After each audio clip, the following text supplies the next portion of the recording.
Traveler, Paimon. It's been a while. As it happens, there is a letter here for you. One moment. Here.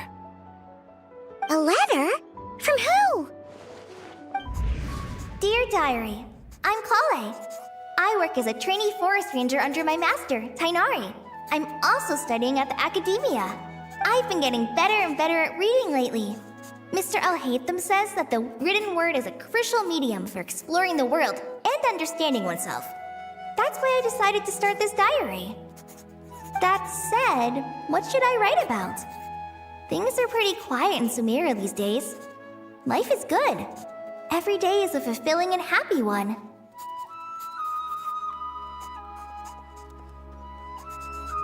When I think back to the days when I suffered from Elazar, or way back to when I was injected with God remains, I am in a much better place now.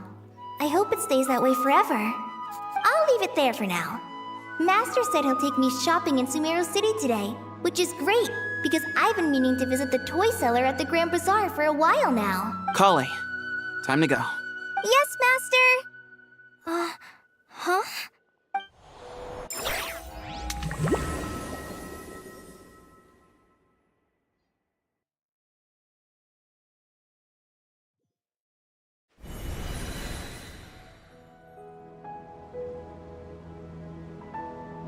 What's wrong, Kale? Is there something on my face? No, sorry. I didn't mean to stare.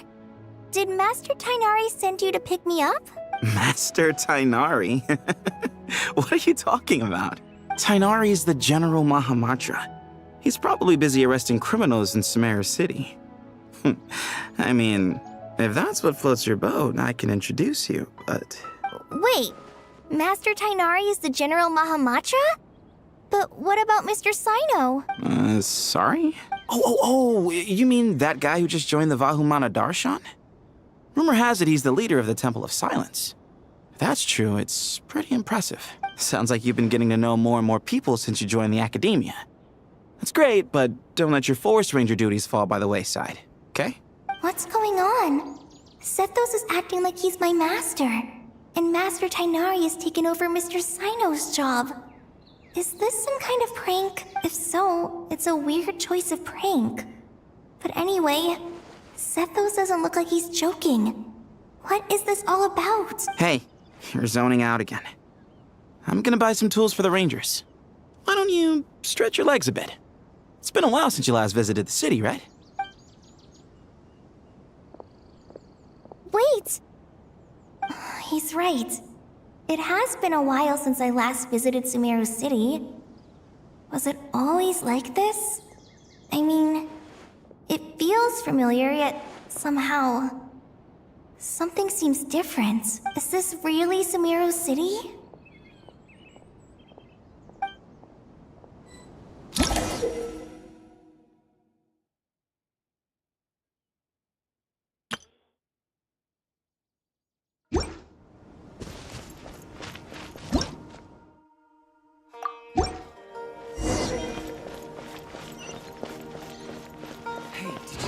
just walk It by? takes courage to maintain a peaceful life. Would you like some fruit?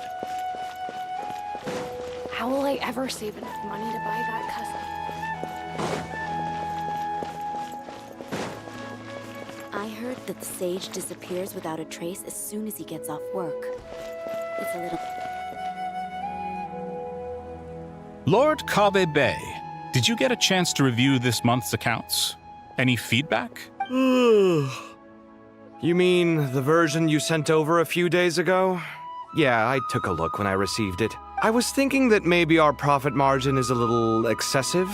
I visited some of our commercial partners last month. Their earnings are very slim. Are you suggesting that we give up some of our profits for them?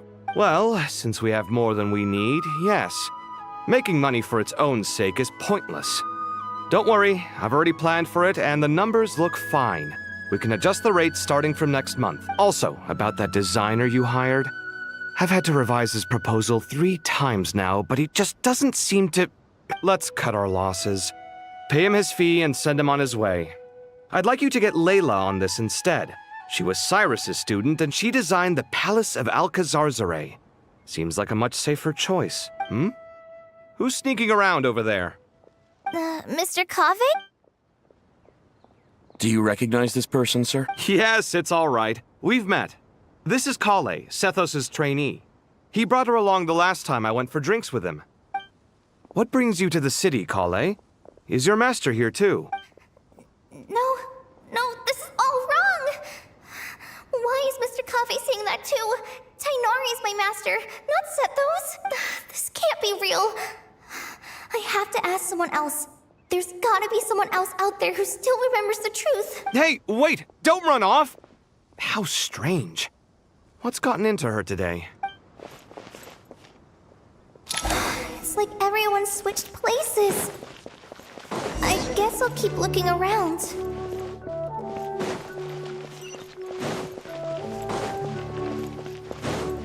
Would you like a cup of coffee? The store's been pretty busy lately. Lots of customers have been feeding Ashru, who watches over the shop, and now Ashru's put on quite a lot of weight. Maybe I should put up a sign saying, "Please don't feed the cat."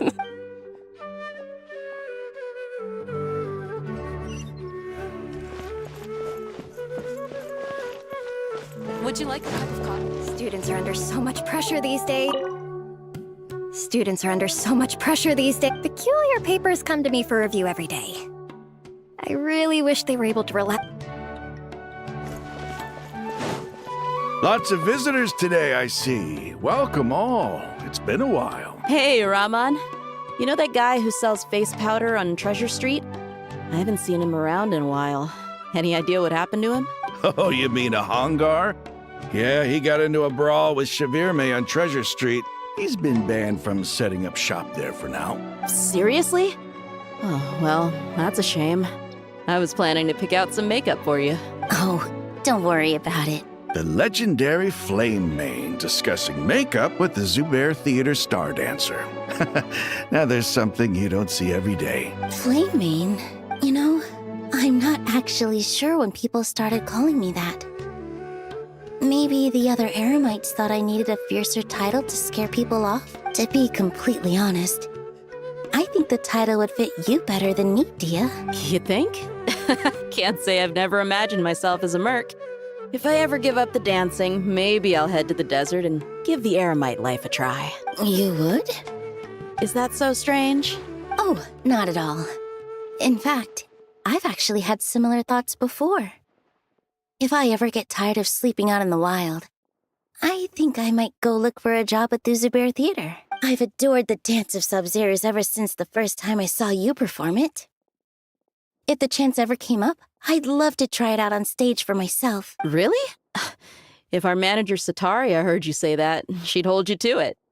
Probably grab you by the sleeve and never let you go again. Hey, when that day comes, I'll do your makeup myself. How's that sound? Sure. If the day comes, I'd be honored.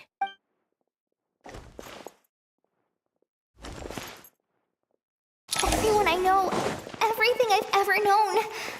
Suddenly it's all a jumbled mess. The question is, who's right? Them or me? Oh, my head feels so heavy. I can't think straight. Hi, Mr. Sino. There's a chapter in King of Invocations where the spirit of someone who died long ago possesses a living man's body. To the outside world, it looks like he's developed a whole new personality. I was just thinking how terrifying that would be for his friends. Imagine waking up one day to find that a friend of yours has suddenly become a different person. Huh? So what got you thinking about that? I don't know, but something feels off. Everything looks fine on the surface, but can human perception really be trusted?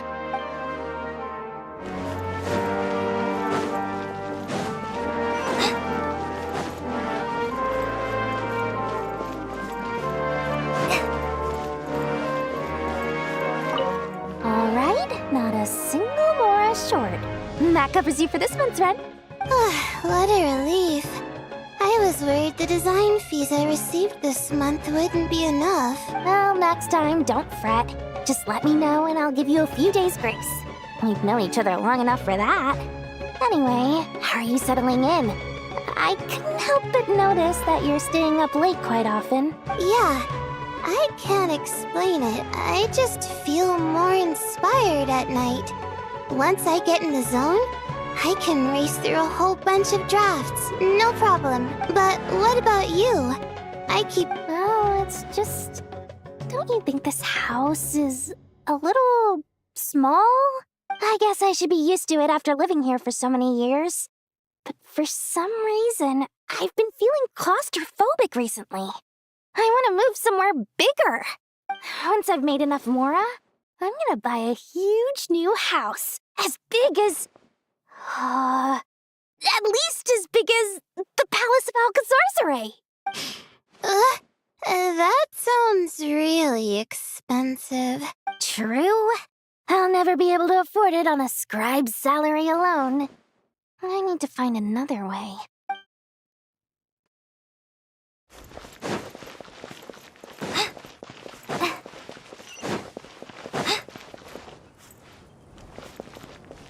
Mahamatra Tainari, we've apprehended the suspect. They say that the fool is prone to blind faith, but the wise man is not immune to it either. Suraj, do you have anything to say in your defense? Tainari, you were the one who turned the sages against me. Just a few words of caution from you was all it took to destroy my research. And now you're trying to stop me again? You should know that mechanical life is the future. We must cast aside our useless flesh and... That's enough. I'm not in the mood to listen to your lunacy. Anyone could tell you how amateur your work is. Karina, Ilias, put him somewhere safely out of the way. Yes, sir. Next on the agenda is... What is it? Wait, did Professor Zahahati send you? She's been encouraging me to take on an apprentice. Might be getting a bit ahead of herself there, though. No, Master! It's me! Kale! Listen to me! Something really weird is going on in Sumeru City! It's like everyone's identities have switched around! You're not the General Mahamatra! You're a Forest Watcher! Just yesterday, we agreed to come to Sumeru City today to go shopping together and... All right, there's no rush. Your name is Kale, correct? Although this is our first meeting, you do seem strangely familiar somehow. Is there anything I...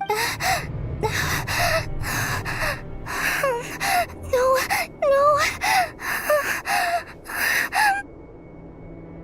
Master! What is it?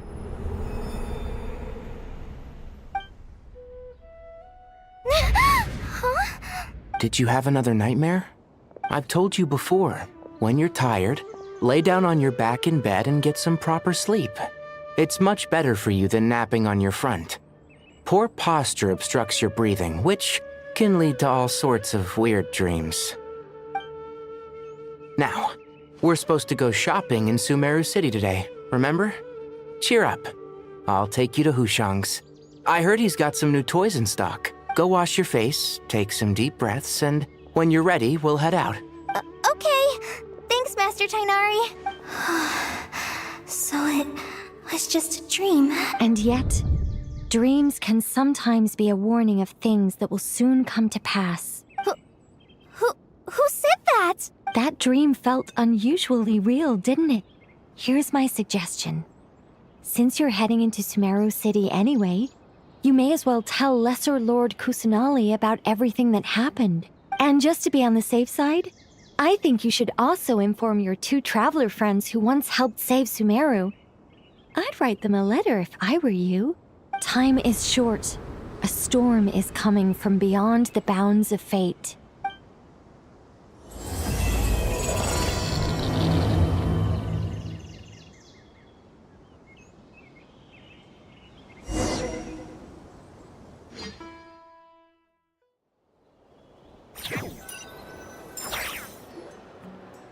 What a strange situation. No wonder Kale was in such a rush to write us a letter. Imagine waking up one day to find that everything around you has changed. You might not even recognize Paimon anymore. Oh, that's a scary thought. Let's get to Sumeru and find out what the heck is going on.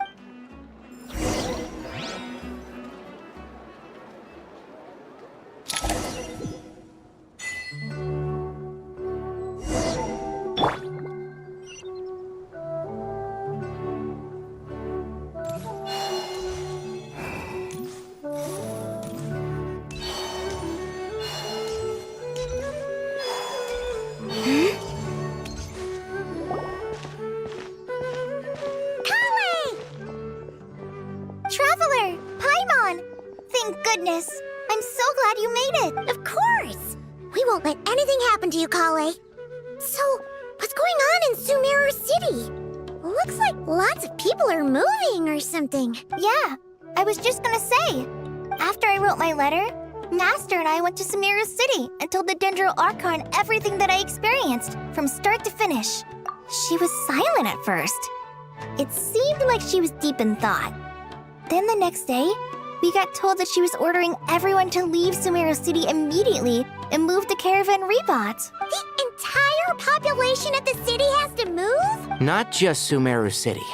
The evacuation also includes Lokapala Jungle, Avidia Forest, Ashavan Realm, and Ardravi Valley. Basically, everyone living in the rainforest must temporarily relocate to Caravan Rebot. Holy smokes! That's crazy! Yes, it's quite an operation. Even if people only bring the bare essentials, the scale is simply enormous. They've requisitioned almost all the Sumpter Beasts in Sumeru for the task, including the entirety of Dori's Sumpter Beast Park. The Dendro Archon said that what Kale experienced was not a dream, but a warning. After our meeting, she immediately summoned the 6 sages to analyze the situation and discuss countermeasures.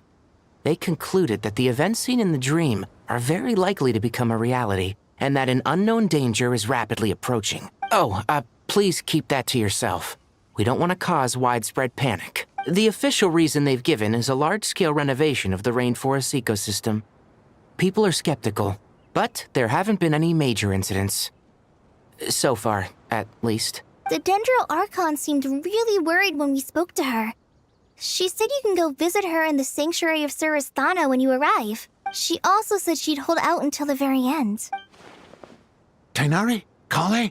You got a minute? I need a hand here. One moment, I'll be right there. As a forest watcher, I've been tasked with assisting with the relocation work. There's a lot to be done, and they need all the help they can get. This will be the final group of evacuees from Sumeru City. While they're away from home, they'll be heavily reliant on outside help. Thank you for coming in our time of need. As you can see, another crisis is upon us.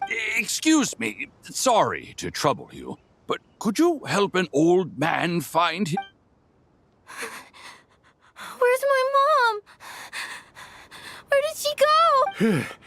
Don't worry. It'll be okay. Those items are worth a small fortune. I bet you thought you'd get away with this in the chaos, huh? Guess again. No petty thief gets past me.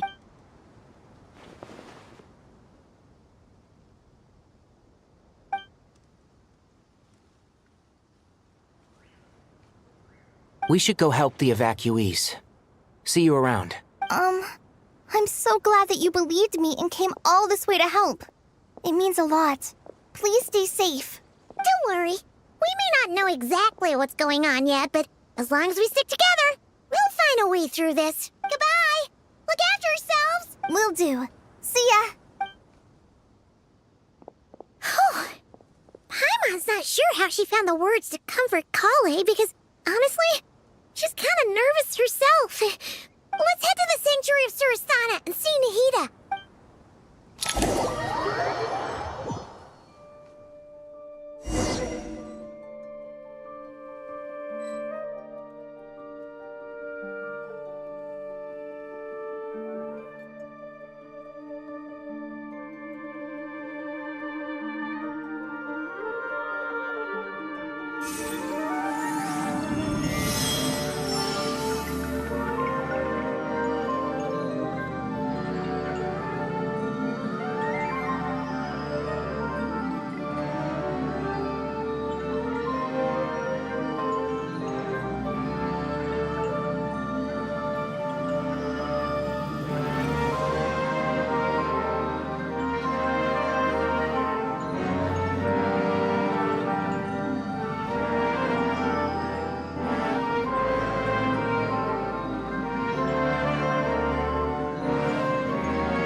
I used to take long walks in Silvermoon Hall every day, so don't worry about me. I can keep up.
I don't sing for anyone in particular. Still, if someone stops to listen, I hope it provides a moment of peace all the same.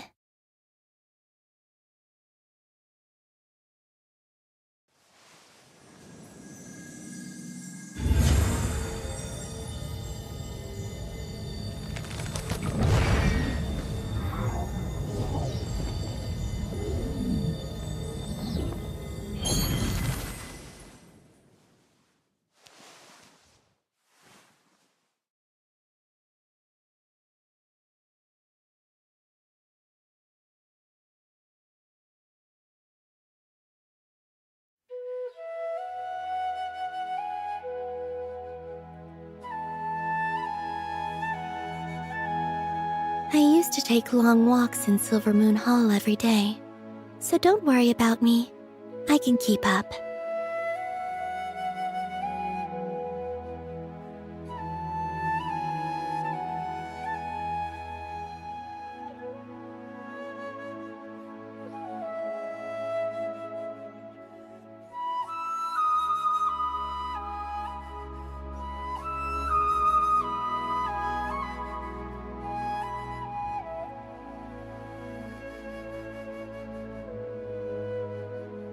Would you like to go moon gazing? You can sit in my rocking chair and admire the view. Or we could go to the moon and gaze down at Tefat. Whatever you prefer.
Who goes there?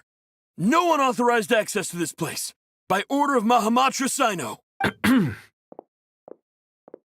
Are you blind? It's the Traveler and Paimon. Surely you've seen them before. Huh?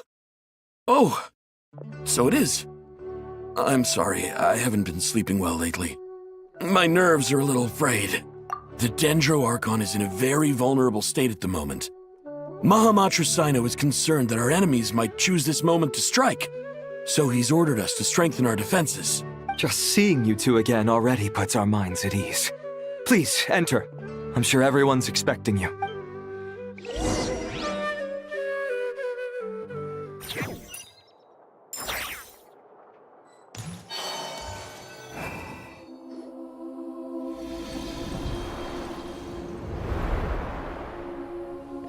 Traveler, Paimon, you made it. Aha! Perfect timing. Reliable helpers like you are just what we need right now. Oh, it's good to see everyone again. Kale gave us a rough idea of what's going on, but we still have a lot of questions. What kind of danger is Sumeru City in exactly? And how come everyone has to move to Caravan Rebot? At this stage, we can't be certain. We're investigating, but no definitive answers yet. I take it that Kale told you about her strange dream? Yeah. Apparently, everyone in Sumeru City was acting super weird. Even you guys. It was like you'd all switched places. That's right. Kale and Tainari reported the situation to the Dendro Archon. She believes that it wasn't merely a dream, and that whatever it was has something to do with Irminsul. It's a reasonable inference. Only through Irminsul can people's memory and cognition be so significantly modified in such a short time. We don't know why Kali would dream of these things, nor who was trying to warn her. The Dendro Archon decided to connect to Irminsul to investigate more thoroughly. Irminsul is connected directly to the ley lines.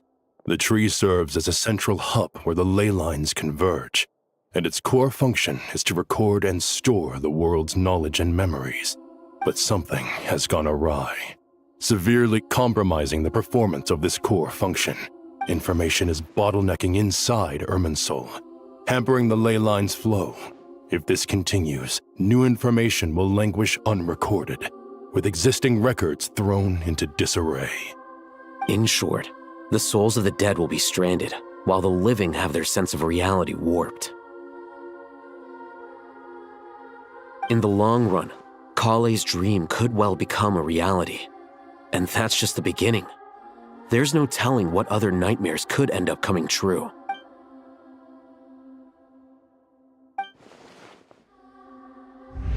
I have come this far, to use my death to open the gates of the ley lines to my people.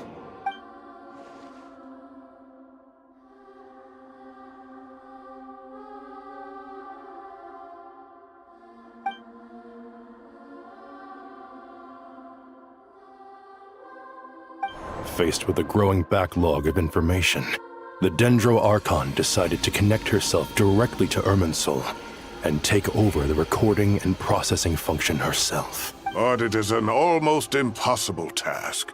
Individual brains aren't equipped to deal with the sheer volume of knowledge and memories involved. All that information flooding in at once would instantly fry any human mind. And for a god, even for a god, the suffering must be unimaginable. The Dendro Archon's power originates from Irminsul. Any issue with the tree itself takes a toll on her to begin with. On top of that, she's subjecting herself to the grueling task of processing all that data. It must be torture for her, and despite all of this, she is somehow finding the strength to investigate the Irminsul situation from within and send us her findings. I finished analyzing the latest data. Looks like our working theory was wrong. There's no signs of Irminsul having been attacked from the outside. So it's internal then? Some sort of disease, perhaps? No. I've spent half my life studying the ley lines. If Irminsul malfunctioned this easily, the world would have met its end long ago. Sino? What is it? Not long ago, I got a tip from the Corps of 30 that a large number of unidentified merchant caravans had recently been spotted entering Sumeru through Beta Harbor. At first, I suspected that they might have something to do with all this, so I sent some people to investigate.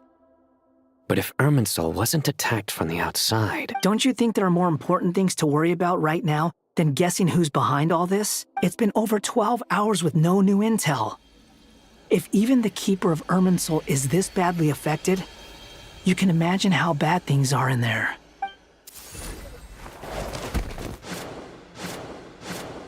Dendro Archon.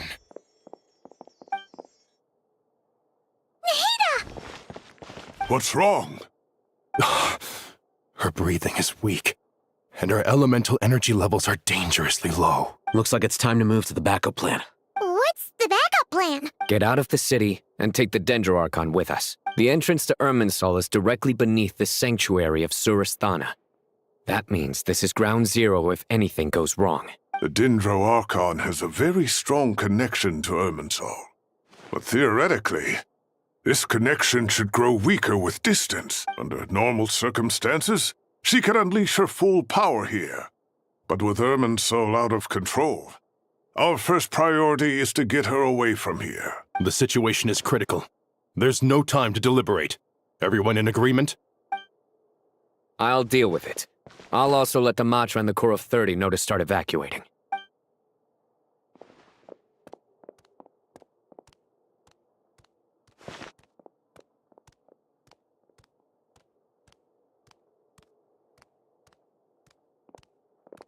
Let's go. No sense grieving when there's nothing more we can do. Agreed. We'll be back as soon as this is over.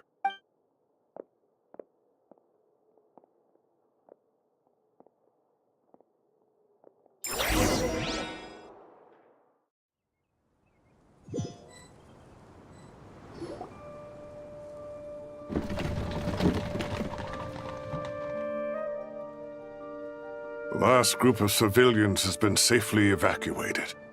Dendro Archon's carriage will travel with them. Sino and Hat Guy will protect the convoy.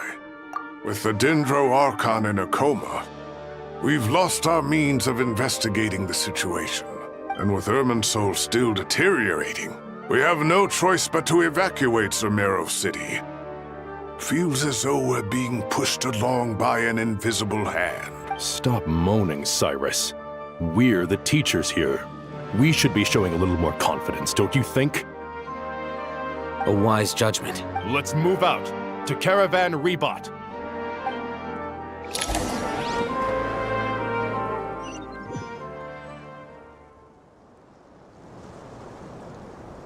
Sir, all units are in position. Good. Everything is going to plan. Interfering with Sumeru City is a necessary step, so do not hesitate. The Irminsul situation will not harm you. We need to speed things up here, too. We don't want to keep our client waiting, do we? No, sir. You have my word. Everything will be completed on schedule. They say that fervent ambition attracts the favor of the gods, and with it, a vision. But we appear to be the exception. So, is our ambition not strong enough? Or does it threaten the very foundations of this world?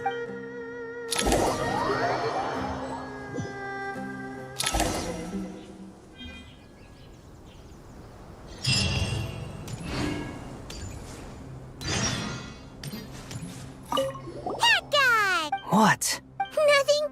You just look like you were lost in thought there. Do you have any ideas about what's going on? From what I know about Irminsul, the system doesn't break down that easily. I don't have the faintest idea who could have done this. Actually, one name did cross my mind. But, he's already dead.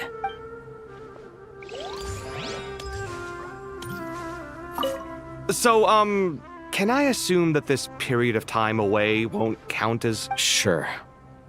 Great! Wait. I'm always reasonable with rental payments. Like the time I refused to let you use that wine you brought home as collateral. That was a perfectly fair request, and you know it! Everyone runs low on funds now and then, don't they? And that bottle of wine wasn't cheap. You ought to be... Anyway, Sumeru City should be I'm worried about burglars. What would they steal? Ah!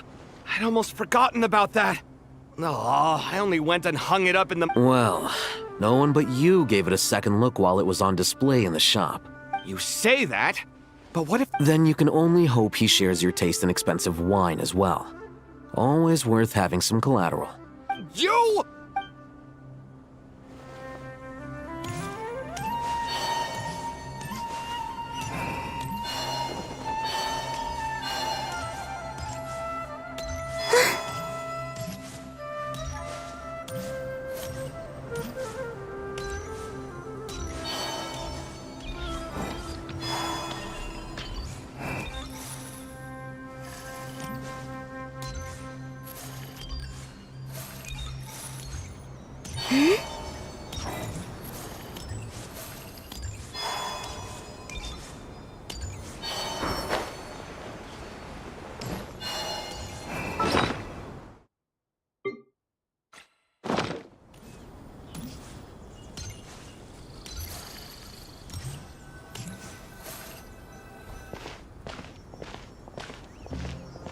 How is the Dendro Archon?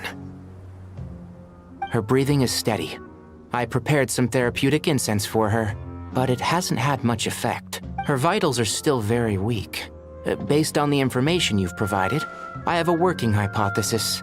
Her condition is partly due to Irminsul's influence, and partly due to a physiological imbalance caused by the rapid depletion of her power. Elemental energy usually flows through the body at a relatively constant rate. The body grows accustomed to this rhythm, so When it's thrown out of balance, physical symptoms will appear.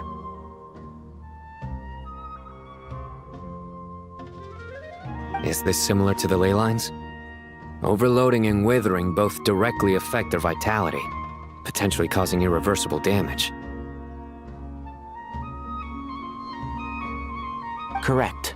From a biological perspective, if you overexert yourself, you pay the price with your life. The Dendro Archon is not only drained of power, but her life force is at a critically low level. Is there any way to restore her health? I know the ley lines have strong self-healing abilities.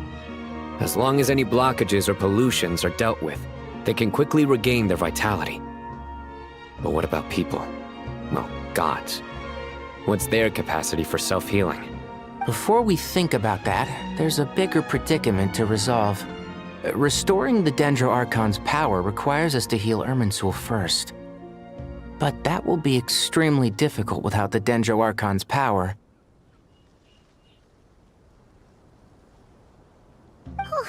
Paimon's already getting lost here. Master Tighnari and Sino look so serious. I've not heard Master speak in this tone for a long time. Tighnari. Master Nephis, sages. Tighnari, haven't seen you in ages. Have you gotten taller? Or did your ears get longer? Hopefully the former, Uncle Baladuri. Sino, where's Professor Cyrus? I thought he'd be with you. He went out into the wild to investigate the situation. He said that the Irminsul anomaly will likely start to affect the real world soon. He shouldn't be trotting around alone at his age. Which way did he go? I'll look for him later. Would someone mind introducing us? Ah yes, of course. Allow me to do the honors. I'm sure we're all familiar with the Traveler and Paimon.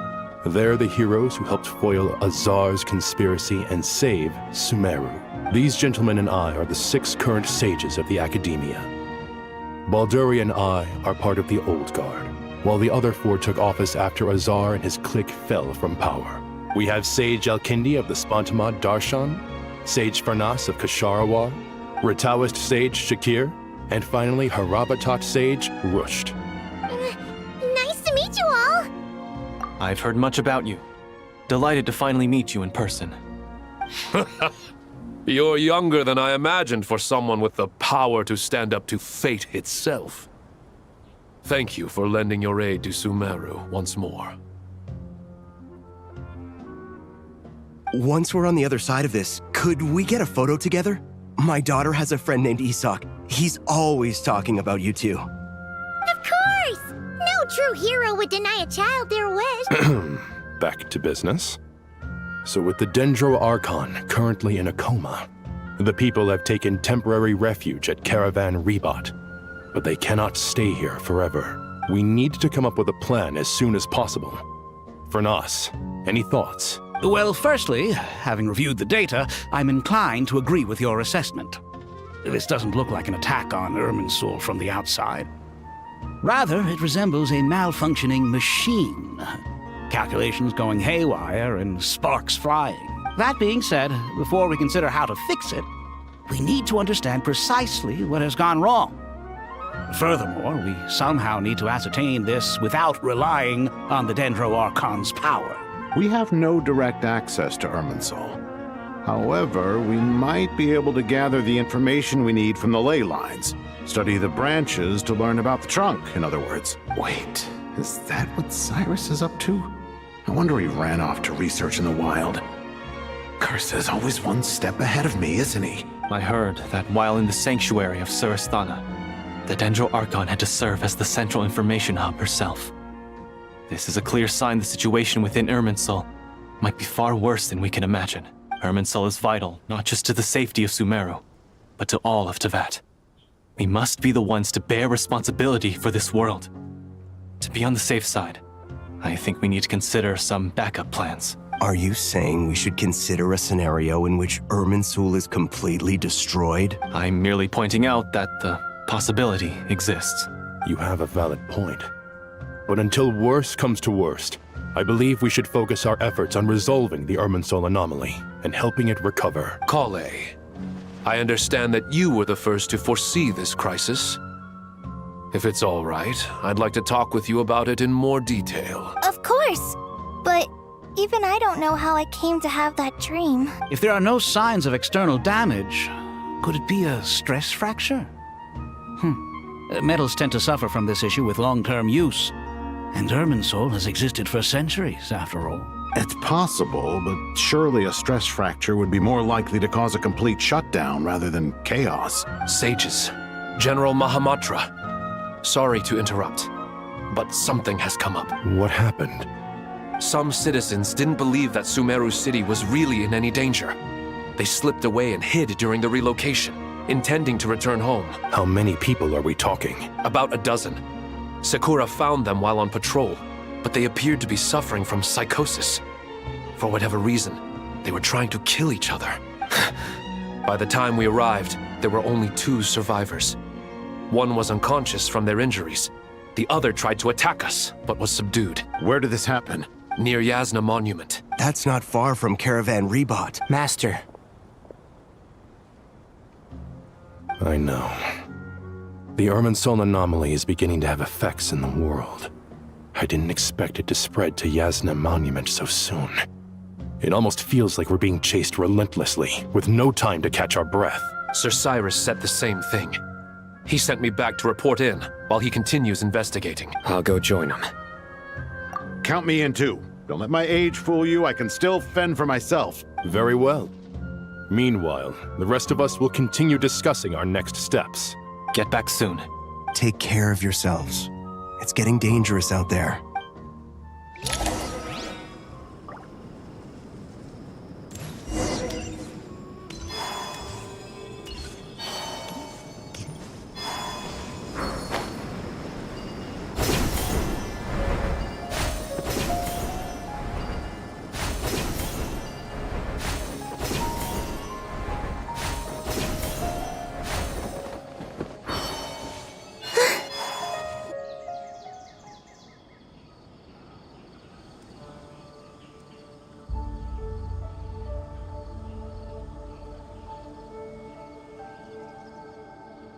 Please, don't go any further.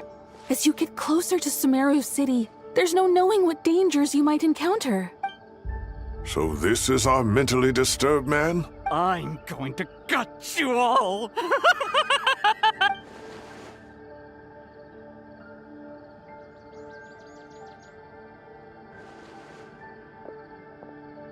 Cyrus, you didn't even bring a single guard? Do you think you're some sort of warrior? It's fine. Come here and look at this. Oh, it's... That's right. Flowers that bloom from openings in the ley lines, indicating some sort of anomaly. I don't believe I've ever seen a color like this before. Did you discover it nearby? Not just here. Way over there, too. They're everywhere. There's even more in that direction. How did you ascertain the situation further ahead? Yes. This area is relatively safe so far, but if you continue forward, delusions will start afflicting your mind. However, some vision-bearing mercenaries were able to maintain their sanity a little better. They're the ones who brought back news from further afield. Sino, do you remember the class I taught on dissecting ley line blossoms? I do, Professor. I received full marks in that course. Good. After all these years, it's time to put that knowledge into practice. There must be anomalous information hidden within these blossoms. Alkindi, I'll need your help as well. Been a while since we worked on a project together, hasn't it? Sure has. Well, what are we waiting for? Let's get to work. Anything we can do to help?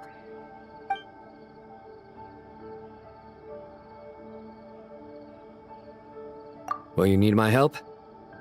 All right, well, don't go too far. There's too many unknowns at this stage. Let's regroup at Caravan Rebot later. Don't worry if you don't show up. I'll come and find you.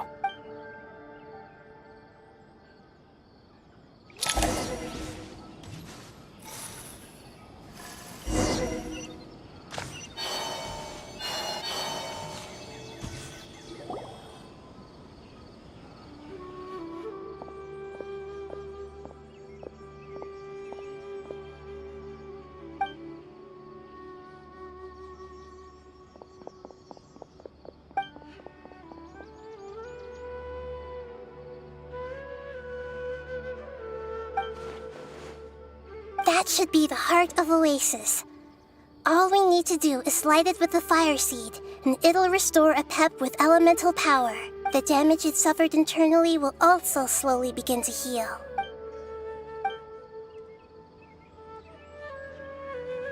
What is it? You thought of something? Really? Then let's get back and tell the others!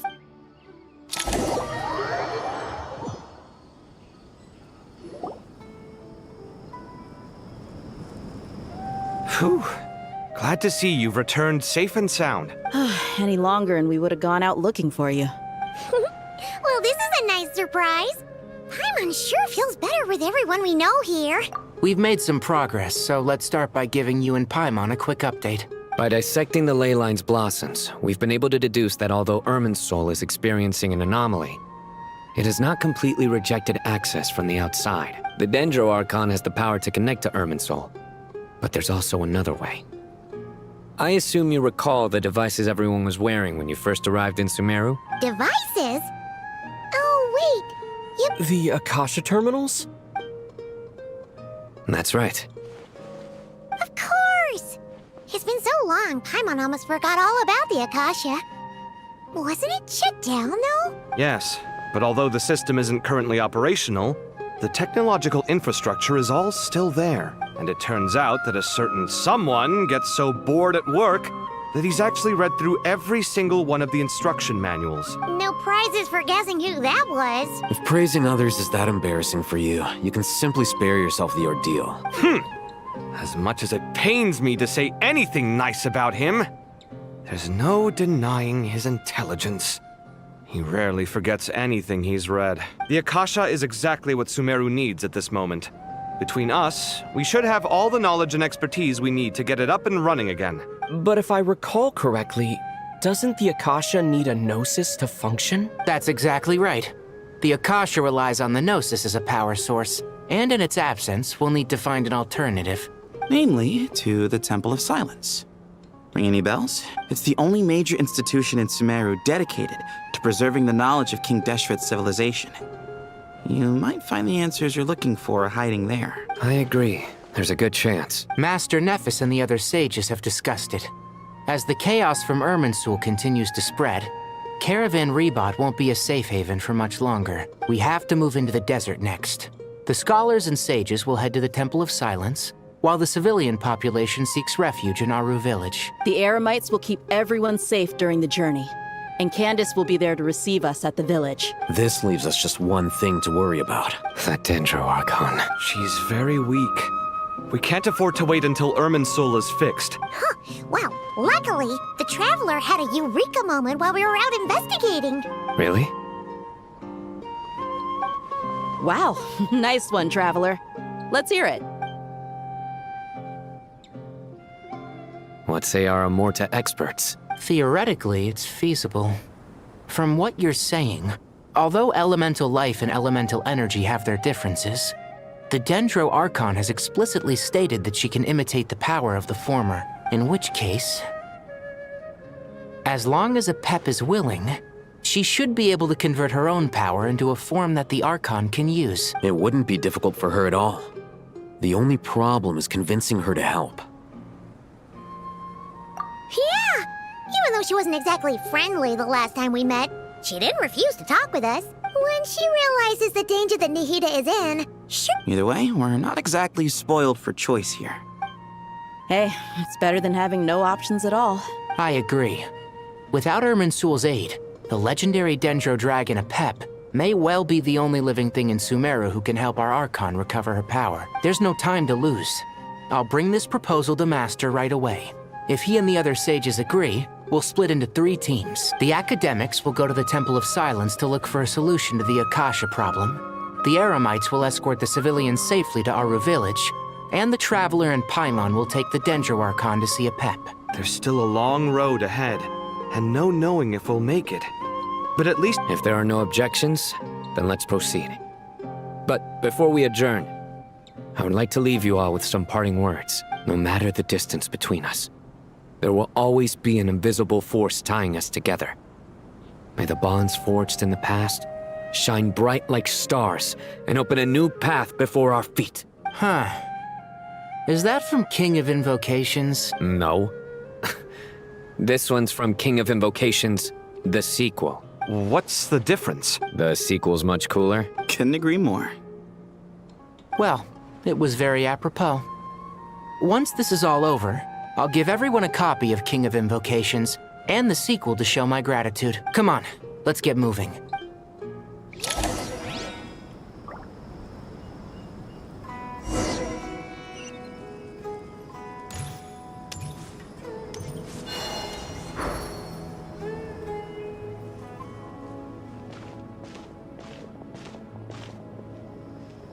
Tighnari has brought me up to speed.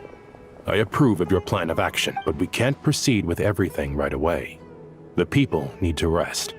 For many of them, this will be their first time in the desert, so we'll need to find additional personnel to help escort them. You two, please go on ahead with the Dendro Archon.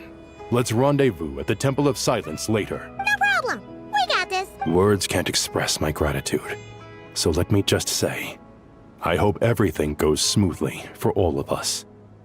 Goodbye for now.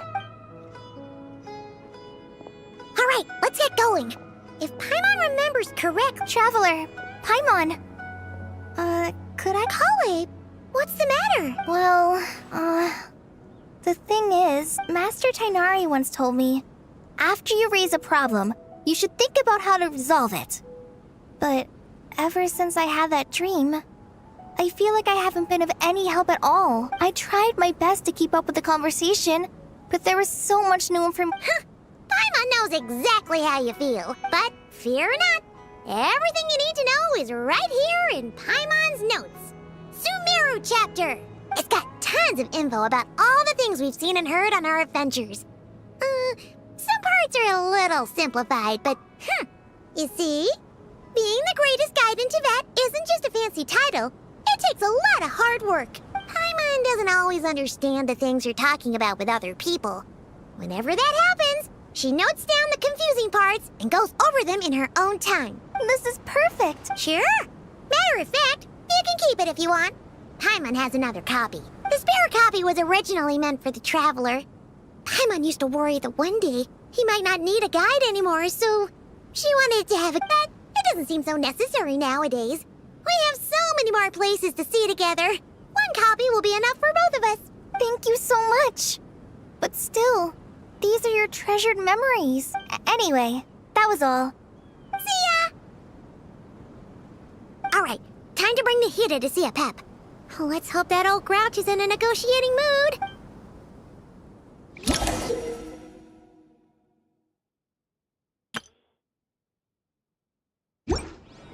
Hey, here's a thought.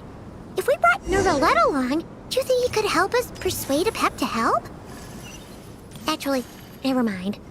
In a pep size, Nervalette's probably one of those dragons who's grown too close to humankind. They might end up fighting for all we know.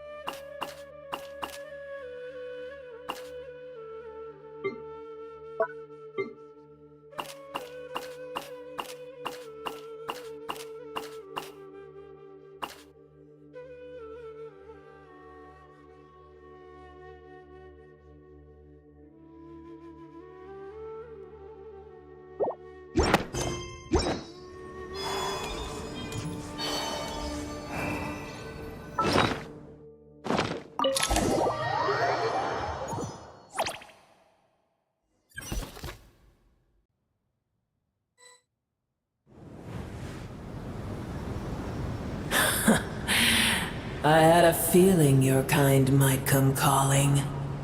The ley lines are in disarray. Something has gone wrong with Irminsul, yes. Even from a great distance away, I can sense that Sumeru is headed for destruction. You who took our home from us, prepare to watch as your own world is plunged into oblivion. Oh, how the cycle of history comes to a poetic conclusion. This isn't a joke, Pep! Nahida— Is she now? Then do explain.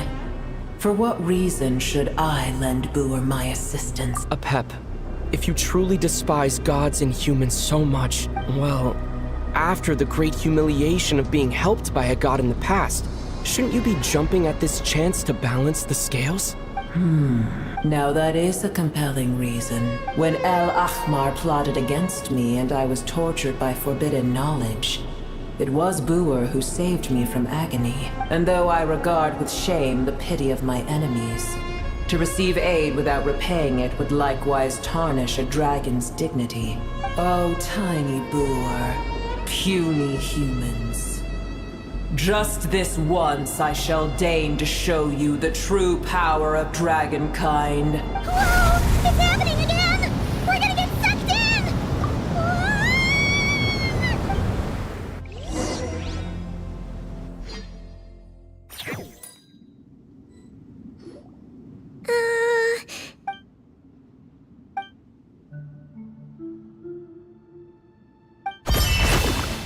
It is done. The heart of Oasis is supplying her with life force as we speak.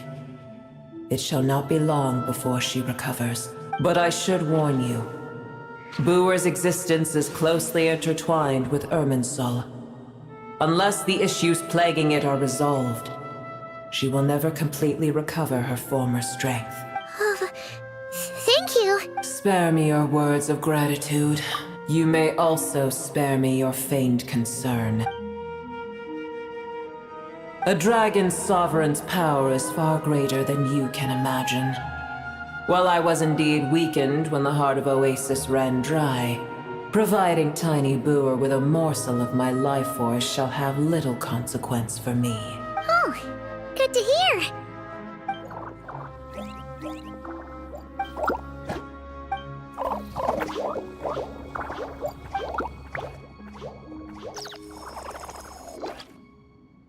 Ever held in high favor, I see.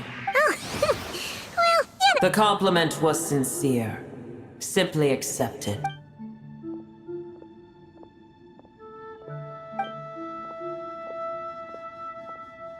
I did once.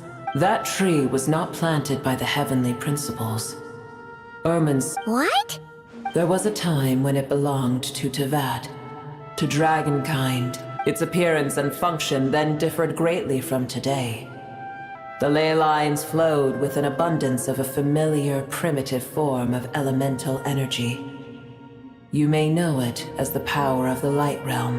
The heavenly principles usurped and refashioned Irminsul, made it serve humanity, and used it to anchor the fate of the world. Yet in the end, humanity has failed to protect it. Heavenly principles, God of gods. It makes me sick. The enmity between your kind and mine can never be bridged. As things stand today, holding a grudge against you would serve no purpose. But there will come a day when we reclaim this world for ourselves. The opportunity will arise no matter how long we must wait. I can already sense that far away from here, the Hydro Dragon has wrested his authority from the hands of the usurpers. Though we have yet to meet, I know that we are both preparing for our revenge day and night. Uh-huh.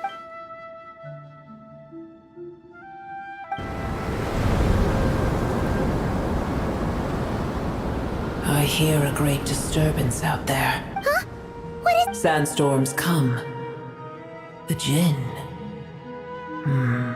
I see. Another calamity approaches. You both seem restless. Let us part ways here. Boer is safe with me. Once she has recovered, I shall return her to your side. Oh, thanks again. Take care, all right? I told you already I have no need of your feigned concern.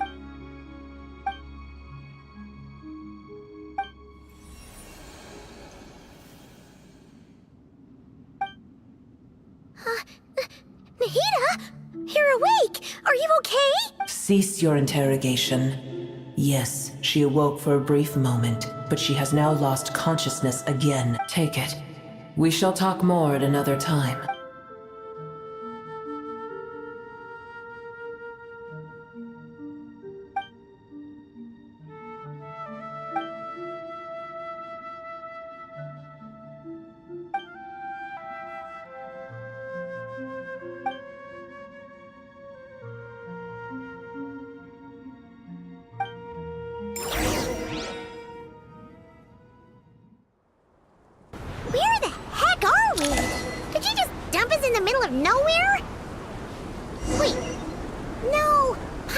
members now. The Temple of Silence is over that way. Come on, let's go find the others.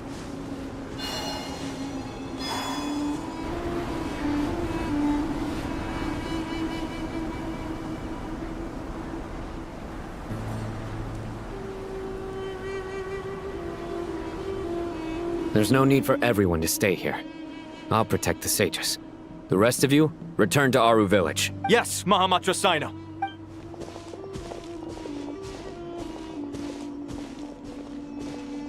Sino! What's going on? You're back. How is the Dendro Archon? What a relief. It's the Jinn.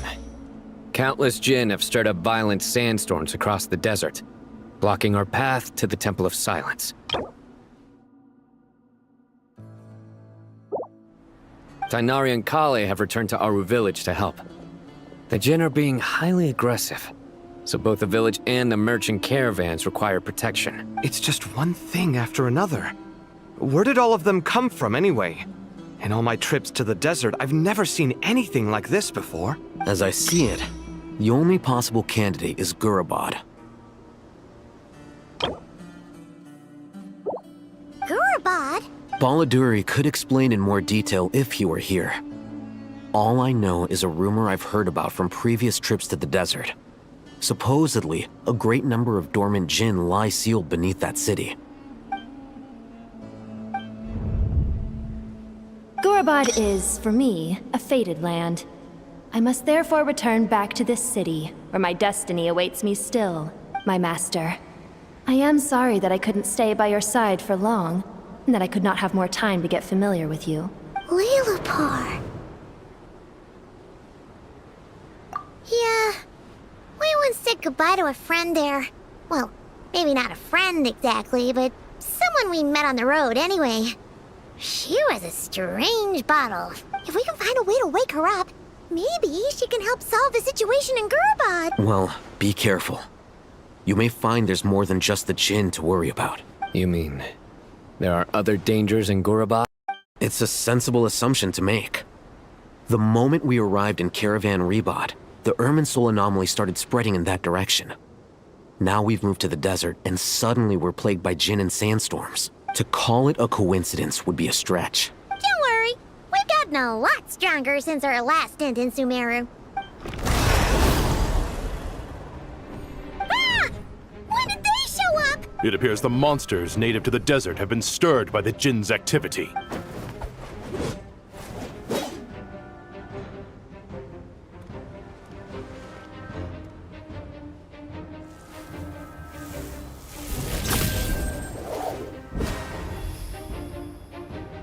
You should get going. We'll take care of things here.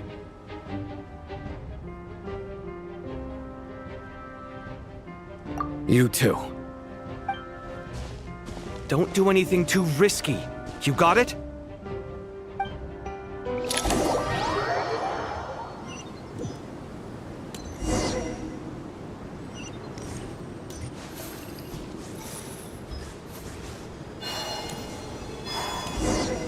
The Jinn are swarming out of Gurabad! Looks like Alhita was right! Let's get inside and see what's going on!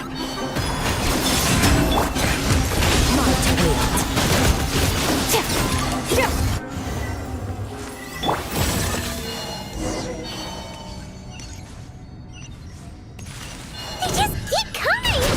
How many of these things are there? We'll never take them all out!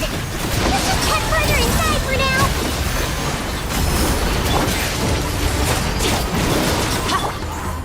I will have order.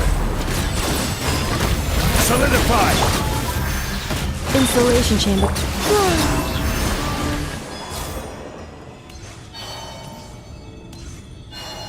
Target spotted! All units at the ready. The Patchouli? They must be using this place as a stronghold! Are they the ones behind all this? Fighting Jin with one hand and Patchouli with the other? This is pure chaos!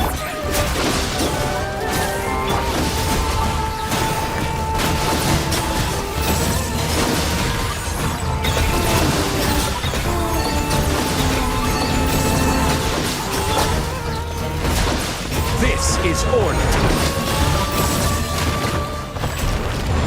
Cleanup sequence in it. Fearless.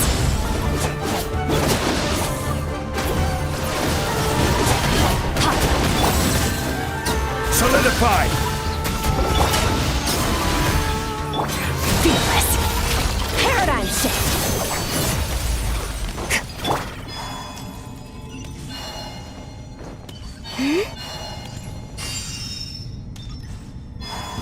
I'm gonna fix your skull! Order guide you.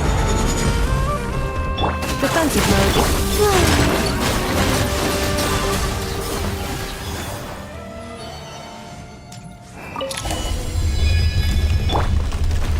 Solidified! You see that strange machine? Paimon has a sneaking suspicion that that's the thing wrecking Gurabad and setting all those dangerous Jinn free! The target has reached the core zone. Requesting backup. Repeat, requesting backup. Backup en route. Stop him at all costs. Careful! Better hold back this time. Fearless. This. Nice one, Traveler. Let's keep going.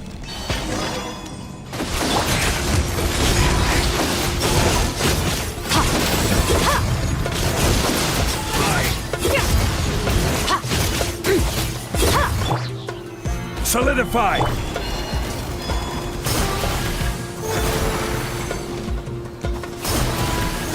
A new moon rises.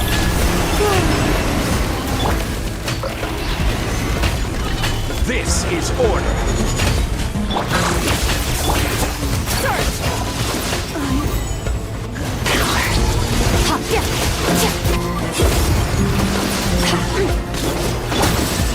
Stabilize.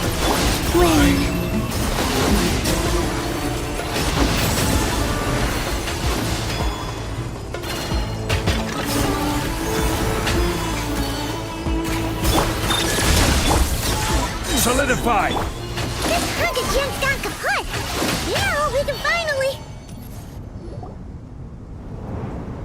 It seems my subordinates failed to stop you in your tracks. Apologies, sir. There is no need to apologize. You did well to hold your ground against such a powerful adversary for as long as you did. I must commend your courage and perseverance.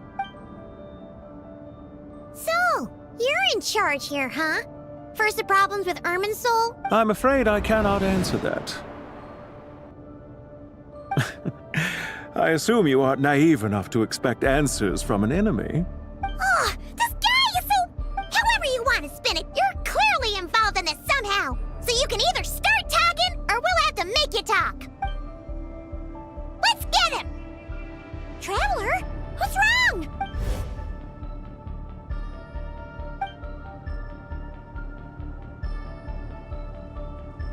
You're remarkably calm. Some would act more rashly upon finding the ringleader all alone. But you keep your cool. Even as your enemy, I must applaud you. Did you show yourself just to say that? Is this you trying to take back control of the conversation? Unfortunately, I really don't have anything to say to you. I am here merely to indulge my own curiosity. Your names are well known among the VII. Naturally, I wanted to observe you up close while I had the chance. Hey! Don't treat us like we're some kind of exotic animals in a zoo! Oh, I wouldn't dream of it. You seem rather predisposed to misunderstand me. I'm quite aware that you are both heroes of great renown. You have resolved crises. I've been following your adventures with great admiration. My only regret is that the trajectory of your journey conflicts with our goals. What do you mean, admiration? I don't see why. We may happen to occupy opposing sides, but there is no cause for deep-seated enmity between us. To respect one's enemy is to respect oneself. Well, now that you're observing us up close, what do you see? I've observed as keenly as I can. Yet, while I endeavor to understand, your true strength remains a mystery to me. Violence is not my area of expertise either, so, you see, I would much rather converse with you like this than determine a victor with the edge of a blade. Besides, I've heard that even 3 moons in the sky fail to eclipse your brilliance. I know better than to bite off more than I can chew. 3 moons? So you have a connection with the Harbinger, the Doctor. Well deduced. Our commander, Dottore, died in Nodcry, but there are things that do not end with his departure. We must... Look at me. I almost divulged more than I should have. What are you after? Revenge for Dottore? I've said quite enough, I believe. There's no point in continuing this conversation, except to say, I've noticed that you seem to know your way around here quite well. A repeated visitor to Gurabad, are we? Ugh. I'll take that as a yes. Then I'm sure you'll have heard the story of this place. It was right here that Lilupar once helped the wise to ascend to the throne. But from that moment, these degenerate rulers lost control over their nation, and with it, the right to occupy that exalted seat. What are you trying to say? I once admired you for your adventures. That is the earnest truth. But it appears to me that your journey serves ultimately to uphold the rules of this world. Are these rules truly just? Does the heavenly principles rule with wisdom or folly? And how can we be sure that the 7, who wield authority over the world, will not be corrupted? Do you seriously think you're gonna convince us of anything? Convince you? I'm sure my commander already tried that. Why would I waste my breath doing the same? If a few words from a stranger were enough to make someone completely change their stance, it would only prove that they never had a firm will to begin with. I am merely stating my position, so that we might understand each other better. One's enemy in the present may not necessarily be an enemy for life. As for what game I'm playing here, I'm simply buying some time. It was a wise decision not to attack me immediately. Since you did not fall for my ambush, I will now have to ask those in hiding to reveal themselves. Leave this to us, sir. Very well. I trust you to do what is necessary.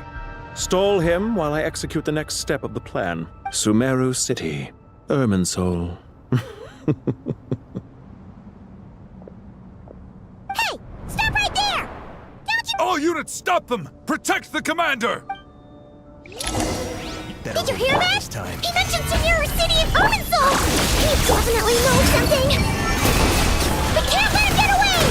Get rid of these pesky soldiers, quick! Rear guards to the front! Don't let them through!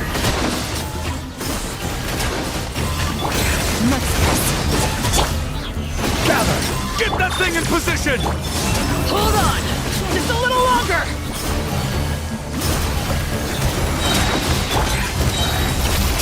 Another star goes out! We finally beat them! That mysterious guy can't have gotten far! Let's catch up with him!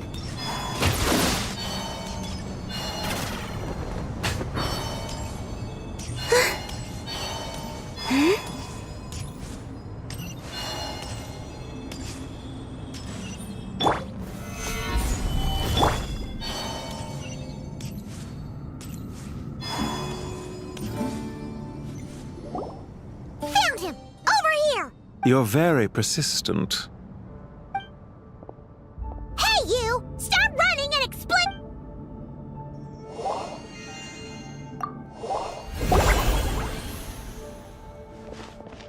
What's this? Relax. A small trap like this won't be enough to hold you. The sandstorms from Gurabad will die down soon enough, but this small window of time was all we needed to launch the next phase of our plan. Don't be discouraged. I knew that someone would come here eventually, so I planned ahead. Where to chat with you, which door to exit from, even which mechanism to wait by for you. I thought through every detail. You, meanwhile, know nothing of who I am.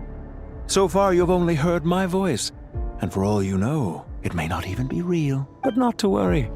This is only our first meeting. It shan't be our last. Just answer me one last question. Why do you continue to follow Dottore? He has conducted countless cruel experiments, even on his subordinates. Follow isn't quite the right word. Let's just say even those you see as villains have their friends, even if they aren't the most sincere of friendships. When any set of rules is established, there will be those who benefit and those who lose out. People will do anything to justify what they have gained or escape from the hardship imposed upon them. Neither he nor I are tolerated by the rules of this world. We were both searching for a new order. Our ideas of the final form that should take may have differed, but our journeys took a shared path. Goodbye, Traveler and Paimon. I wish you a timely escape, albeit not too soon. I will need a little more time to prepare, after all. Hey! Come back! Wait, this dark wall. We've seen these on our adventures before. It swallows people up! I'm sorry. She shouldn't have jumped the gun! Okay.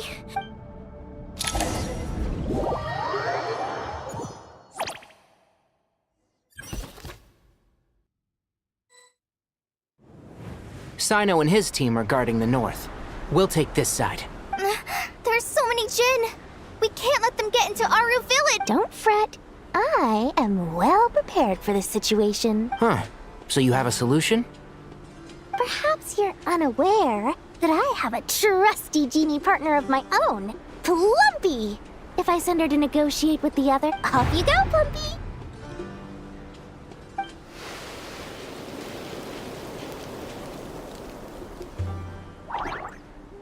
Come on, what's the holdup? 5,000 Mora. 20,000 Mora. 100,000 Mora. Final offer. Ah, so she's a hired partner.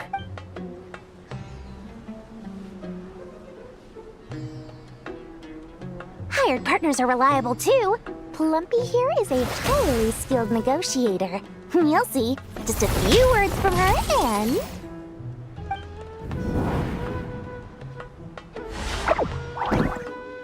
Plumpy! Don't you Jin have any respect for the rules? This was supposed to be a negotiation! How dare you treat my messenger like this? You wanna play rough? Two can play at that game!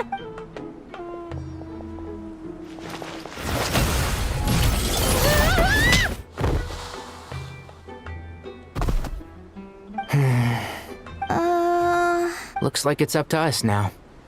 Be careful, Kale. Yes, Master.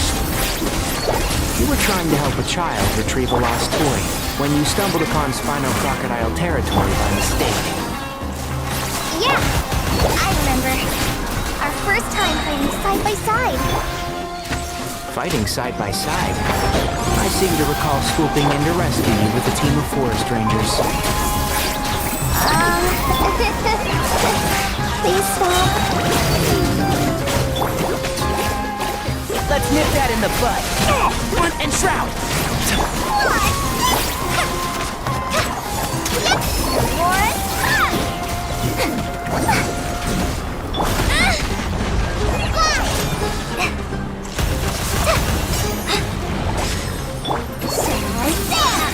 Here's the goods. One with the forest.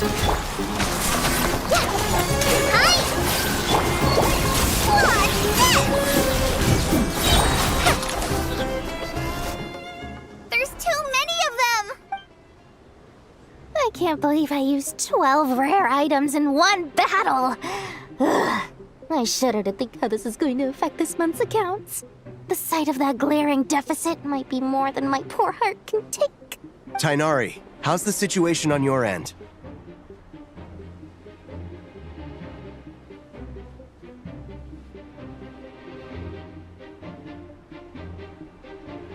We held the line, though it was a close call. But it looks like they're preparing for another attack. Has something happened? They've breached our defenses in the south. The Jin are pouring in. We're moving the villagers to the north as we speak.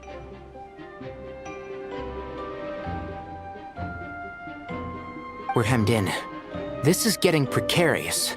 Our margin for error just got a lot smaller.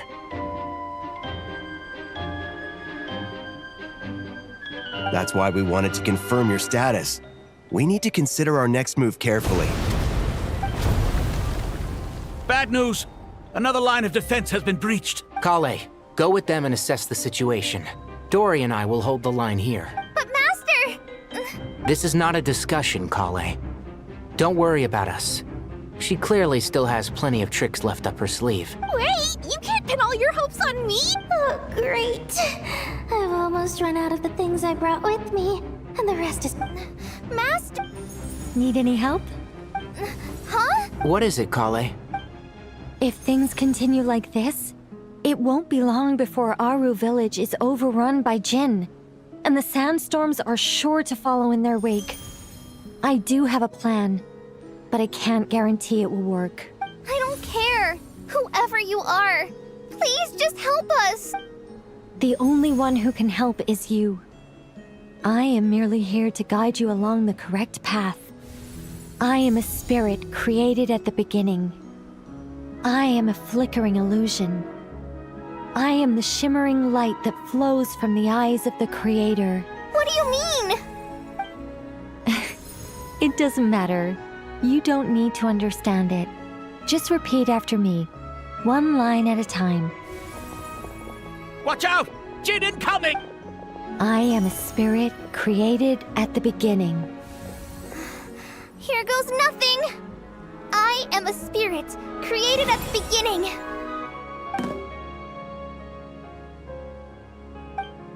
I am a flickering illusion. I am a flickering illusion. What's wrong, Plumpy?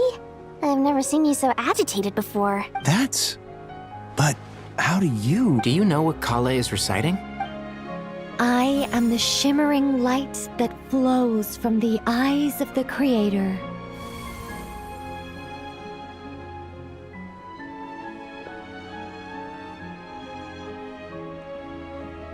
I am the shimmering light that flows from the eyes of the Creator!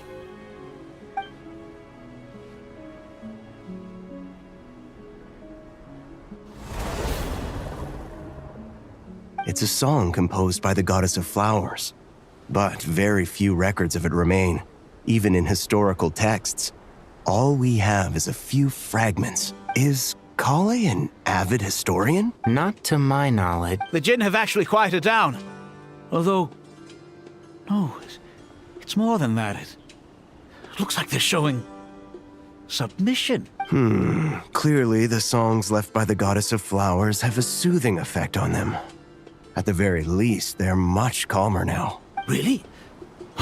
Let me try. I am a spirit created at the beginning. Don't stay away.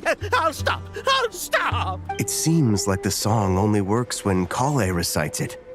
But why? Kale.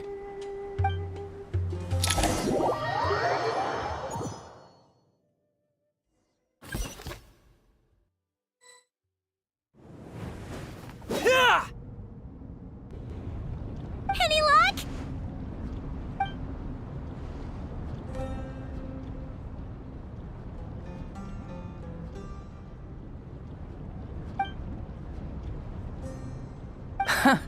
When I heard that loud rumbling in the distance, I thought the shifting sands had bust open the gates to some ancient treasure vault.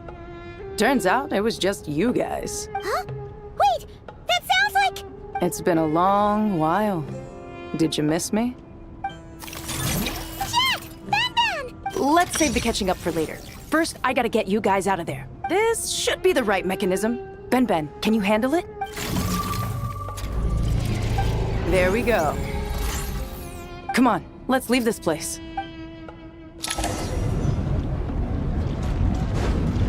Accelerate.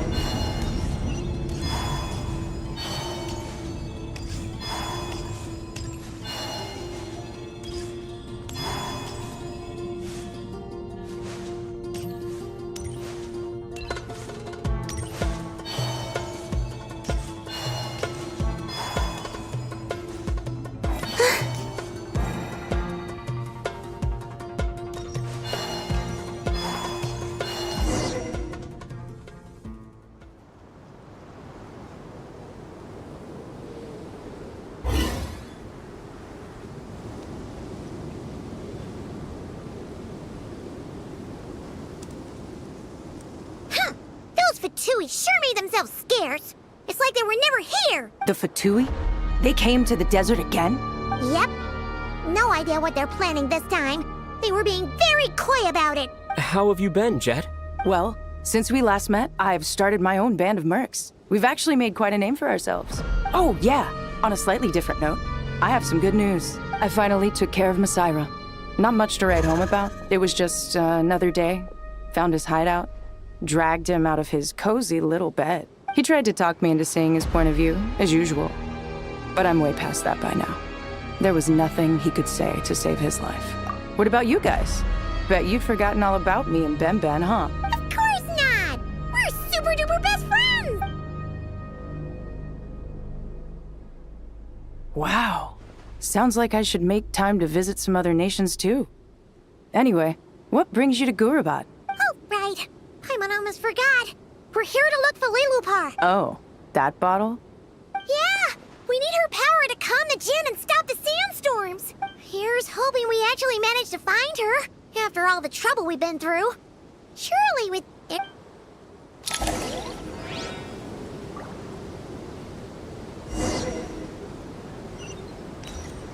Huh?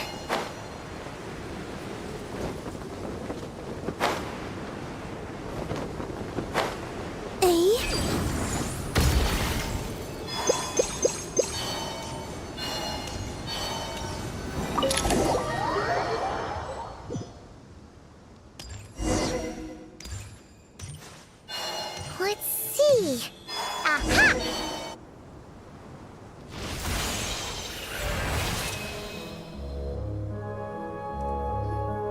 Lilupar! What a long dream that was. It's been a while, my master. Oh, and you're here too, little wildcat. The four of us back together again. Imagine that. In truth, it was at first. I was none too pleased when those miscreants barged in. But it did give me the chance to reunite with you, dear master, so I shall overlook their folly. After we last parted ways, I merged with the land beneath Gurabad to suppress the dark calamity stirring in the depths. It rekindled the flame of vengeance within the Jinn, depriving Gurabad of any hope of peace. I fought against it for a long, long time. Until one day, I sensed a change in a foreign land to the west. Suddenly, the pitch-black abyss fell silent.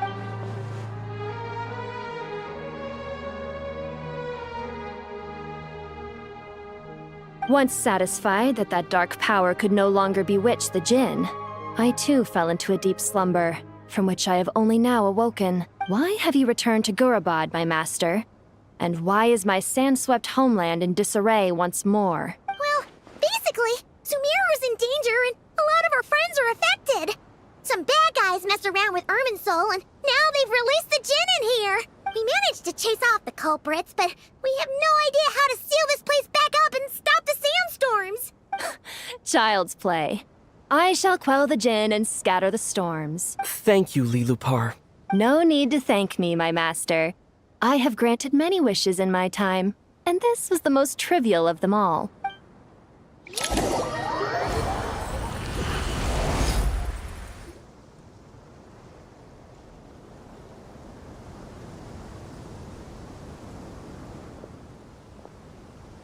The sandstorm's gone. The sun shines bright again.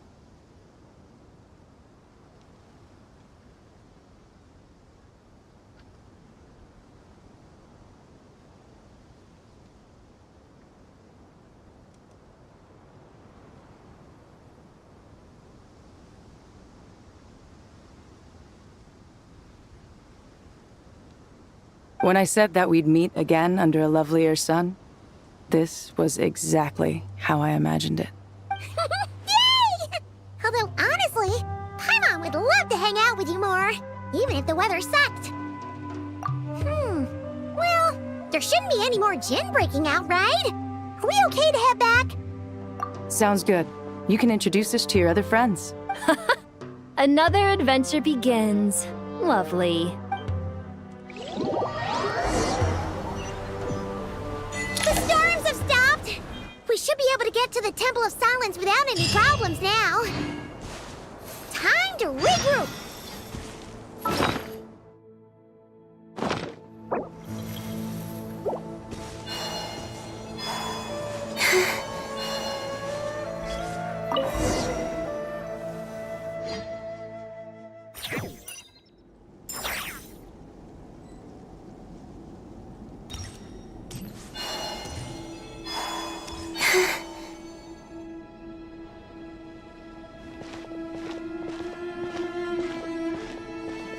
So, this is the Temple of Silence.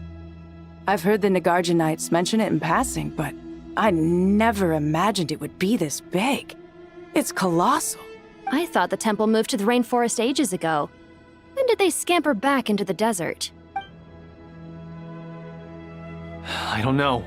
This plan sounds a little too risky for my liking. Even in King Deshret's day, this was experimental technology.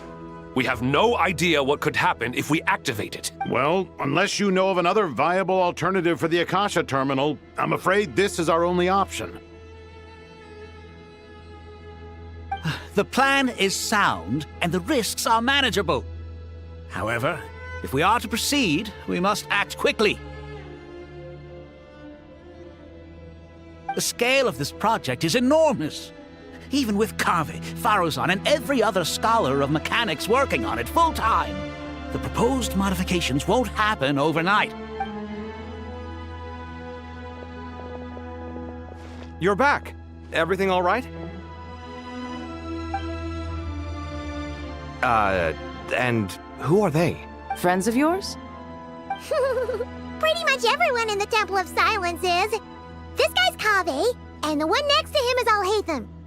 Hello, I'm Jet, and this is Lilupar. Ah, a famous name from the history books. Pleased to meet you. A friend of a friend is a friend of mine. Who's they? Huh? Do people not say that? Not in the desert. Friends you can trust, but friends of friends? Gotta keep an eye on them. Still, I do trust the Traveler's judgment. I'm sure you're good people. The sandstorms have calmed down. I take it the Gurabad problem is resolved? What did you find? And after getting all smarmy with us, he trapped us there. Luckily, Jet used the mechanism outside to free us, and then we got Lilupar to put a stop to the chaos. Wow. Thanks for So, this mystery man openly admitted that he was merely a Harbinger subordinate. Yeah? I assume you aren't naive enough to expect answers from an enemy. Well deduced. Our commander, Dottore, died in Nordcry.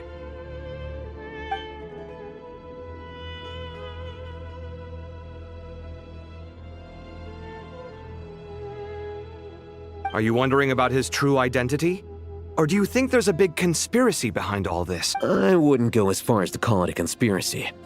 Just the simple fact that having someone to shift the blame on tends to prove useful, should trouble come knocking later. The most important thing for now is to solve the immediate problem.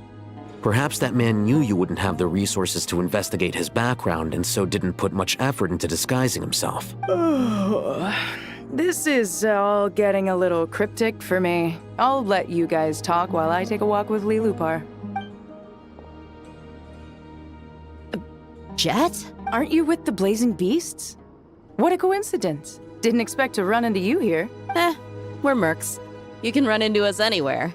Who's this with you? So, did you find the solution you were looking for in the Temple of Silence? You bet we did. This place is incredible. It has everything. So far, we've discussed a plan and verified its feasibility. Building a new system from scratch is out of the question. So our only option is to modify the Akasha using certain resources we hope to find in the mausoleum of King Deshret. According to certain sources in the Temple of Silence, there is a core device in King Deshret's mausoleum known as Aru. Little is known about this device in academic circles, which suggests it was hidden quite effectively. If these sources prove correct, the energy contained within Aru may be sufficient to power our Akasha renovation plan. However, this raises difficult questions regarding technological integration. The sages are still debating it. Yeah, but I'm sure they'll reach a compromise once they've argued it out. The people of the rainforest are always cautious when it comes to desert technology. But times of crisis like this leave us with little choice. Wait, Paimon has a question. Is this the same Aru we've heard of before? It's sealed off, right? Some sort of prison where the Goat King, Ibis King, and Crocodile King are locked up. Well remembered. Yes, that's exactly right. According to our records, Aru was the most brilliant creation King Deshret ever conceived of. Built by divine and mortal artisans working together. It was a miraculous accomplishment, and it lies hidden deep within the king's mausoleum to this day. That being said, what Aru actually does and why it was built, those are deep secrets we are not privy to. Until recently, I wouldn't have been optimistic that the place even exists. The only reason I'm inclined to believe it now is because we heard it from the Ibis King Thoth himself at his temple. The tale of how the 3 retainers of Al-Akhmar were imprisoned. Paimon totally gets that. When Paimon first heard about it, she thought it sounded pretty unbelievable too. Do you guys still remember that? The Ibis King told us they were trapped in Aru and that they had to answer 3 questions to get out. I think I remember. What causes our rise and fall? What obliterates love and hate? And what determines truth and falsehood? Yeah. If only Nefer were here.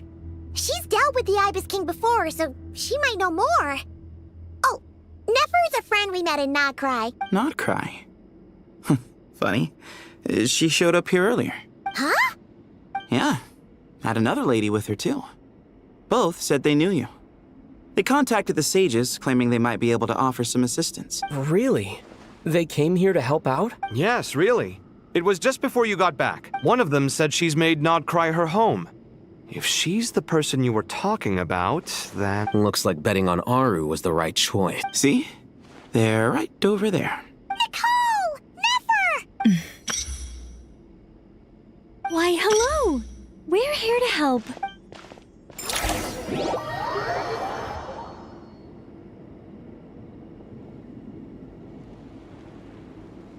It's a good thing we left early. We almost got locked out. Locked out? What do you mean? Oh, you haven't heard? An invisible barrier has appeared around Sumeru's borders, cutting off all travel in and out. No one can leave and no one can enter. Sumeru has become a lonely island. Are the Fatui behind this too? Actually, no. This has nothing to do with them. I suspect it's a defense mechanism within Irminsul itself. Irminsul is the source of Tevat's ley lines after all, and Sumeru is the nation closest to it. I imagine this function was put in place to seal the entire region off in the event of serious damage, preventing the disaster from spreading to the rest of Tevat. It may have been implemented long ago. But doesn't that mean that the people here won't be able to escape to other nations if the anomaly keeps spreading? Currently, that does appear to be the case, which is precisely why I am here. This is a critical moment for the world, and Sumeru is the eye of the storm. Paimon's surprised you managed to convince her to come back to Sumeru. Indeed. Even for someone of my wisdom and eloquence, this tested my skills to the limit. And why should it concern me that Sumeru's in trouble? Surely you don't think I still have feelings for that place? Judging by your tone, I suppose you don't. Sounds like you don't know much about my past. And here I thought you knew everything. All I know is that the Ibis King is the source of your power. He was quite a prominent moon envoy once upon a time, so I do know a thing or two about him. As for your past, I have ways to learn the full story if I wish to. But everyone has secrets they'd rather keep to themselves, wouldn't you say? I'm glad you see it that way, Miss Nicole. I've chosen to call Nodcry home, which is why I did my part in its hour of need. That doesn't mean world savings become a habit with me. I have no particular desire to play hero in Sumeru, thank you. I understand. Human emotions do not appear and disappear without cause. There is always a reason to be found behind both salvation and destruction. Still, if time has taught me anything, it's that human emotions are often complex and in conflict. That's why people change their minds about things all the time. But that's where we angels come in. Our duty, ultimately, is to guide people towards their deepest, truest desires and help bring them to fruition. So I wish to hear about your past, because I do not believe you are motivated by hatred alone. And if we still arrive at different conclusions in the end, that's okay. I refuse. Wait, what? But I set the atmosphere. Is it? Maybe I'm not so good at reading the atmosphere. You're right, Nicole. There's more to me than just hatred. Had it consumed me, I'd be left stuck in the past forever, never living in the present. But I don't think that your guidance can change my mind. The all-consuming sands, the bloodshed, both deserved and undeserved. Those old emotions cling to me like a shadow. Do you wish to shake them off? No. I hope to remember them forever. Those emotions and memories shaped me into the person I am today. They'll always be a part of me. In that case, would you like to hear my perspective, at least? Sure. It's not every day you get to hear an angel's opinion. A long, long time ago, when the angels still walked freely upon the earth, I found life tedious. Monotonous work, lukewarm relationships. Things weren't nearly as interesting as they are now. And yet, since the angels' demise, I have found myself missing those days on more than one occasion. Human emotions are often attached to a person, a place, or an object. When those things are gone, the memories quickly fade, and the emotions slip away along with them. If Sumeru were destroyed, both rainforest and desert would be no more. With the object of your hatred wiped from existence, it would not take long for the memories buried deep in your heart to slowly fade. Both love and hate are intense emotions, but they are nothing compared to the void left behind when they disappear. Most sophisticated, Miss Nicole. But anyone focused on the future could only ever applaud the destruction of the things they hate. Still, I'm a special case. Someone once told me that human memory is more selective than a Mora-hungry merchant choosing between customers. We all need a reality check once in a while, so we don't forget the truth. As much as I dislike Sumeru, this is no way for it to perish. All right, you win. I'll help you out a little, but I won't work for free. How much will you need? You're not gonna milk this for all it's worth, are you?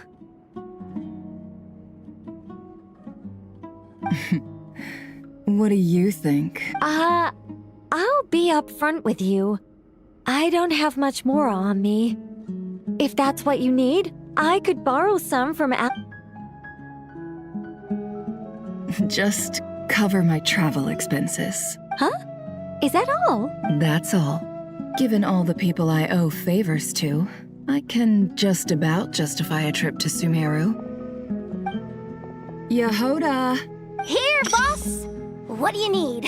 I'm going back to Sumeru for a while. While I'm away, you'll be in charge of the curatorium. Me? I'm in charge? Whoa! Don't worry, boss. You can count on me! And that was how the ingenious Angel Nicole brought you the perfect person for the job in your hour of need. Hip hip hooray! That was far more detailed than necessary. Not lacking in embellishment either. I never thought I'd return. Especially not the desert. But life doesn't always go as planned, I suppose. What's Candace up to? I don't think I've seen her yet. She is still taking care of things in our village. Should be joining us before too long.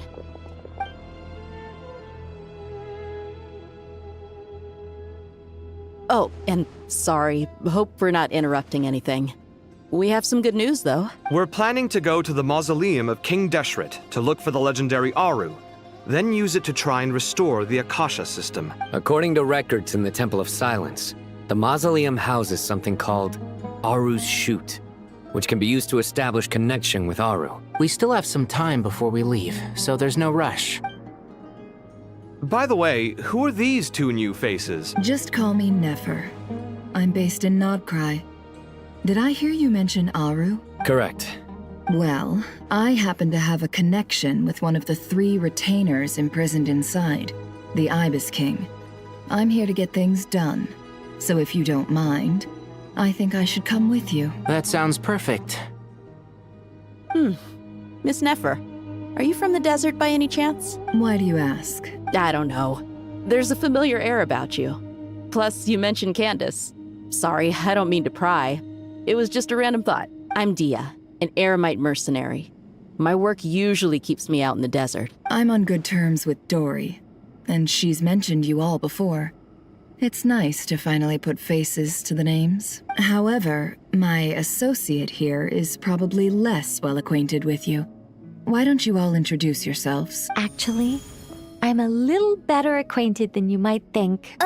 Huh. Are my eyes playing tricks on me? It looked like you spoke without moving your mouth. Ventriloquism.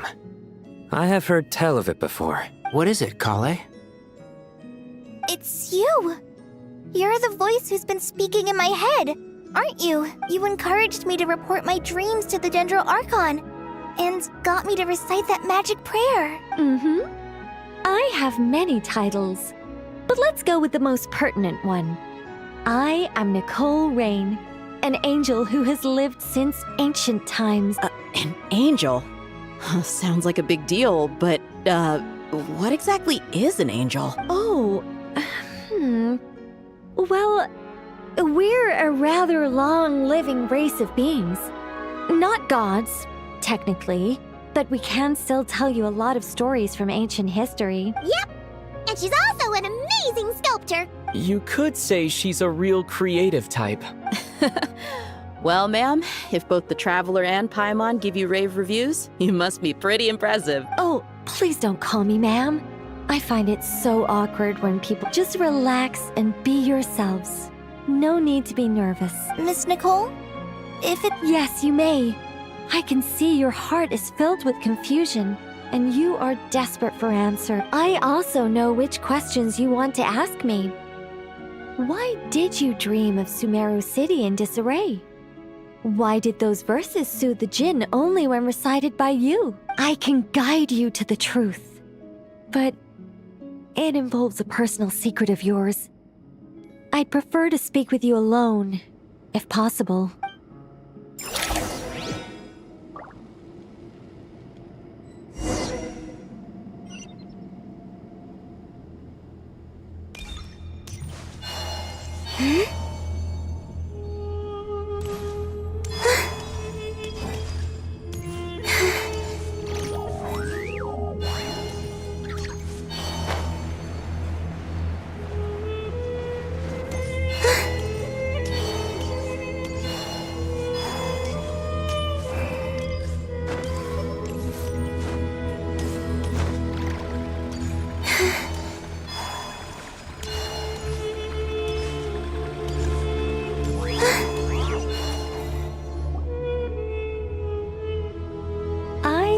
We were going to speak alone. This is a lot more people than I was expecting. What's wrong with it? Even the doctors at Dar al-Shifa allow patients to be accompanied by family members. Well, if Kale doesn't mind her secret being revealed, I have no problem with it. Thanks for being so considerate, Miss Nicole. I don't know what secret you mean, but whatever it is, there's no need for me to hide it from my closest friends. Closest friends? It's so nice to hear that. All right. In that case, I'll get right to it. Kale, are you aware that there are god remains inside your body? I am. When I was young, I got sick with Elazar. Nothing could cure it. The Fatui convinced my mom and dad that they could help, and I was sent to an unfamiliar place. There were a lot of other kids just like me there. This creepy guy injected us with some strange medicine, which I heard contained god remains. I can still remember the pain like it was yesterday. But Thanks to the friends who've stuck by me all this time, I've gradually been able to overcome those memories. Anyway, so Yes. Those were the remains of Nabu Malikata, the goddess of flowers. What? Fascinating. You don't seem surprised like the rest of us. Why? The possibility crossed my mind when Kale recited the Goddess of Flowers song and calmed the Jinn. You made Paimon jump! What are you doing here, Lilupar? I was merely passing through when I heard the name of the Goddess of Flowers. Be assured that I share your surprise. You, with the hat. Are you certain? I sense no trace of the Lord of Flowers within her. Well, it is a very small fragment. Unless special methods are used to manifest its power, even her closest acquaintances would find it near impossible to detect. After the goddess passed away, her remains were scattered across the desert. King Deshret gathered all the pieces he could find and buried them in the Eternal Oasis. But some fragments remained unaccounted for. Eventually, the Fatui must have found a way to track some of them down. Presumably for use in some experiment. You're more shaken than I thought.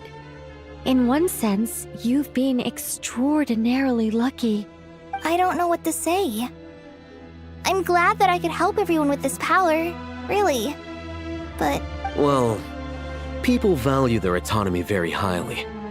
Even a well-intentioned intruder can shake one's sense of self. I understand how you feel, Kale. But once you get used to it, you'll find it's nothing to be concerned about. Huh. I guess you, of all people, have a good reason to speak on this. 2 good reasons, in fact.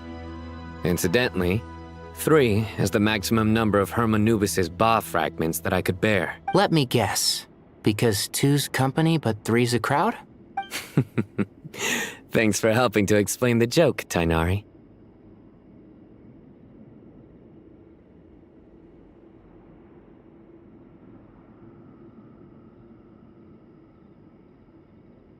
Not my intention. Goddess preserve me.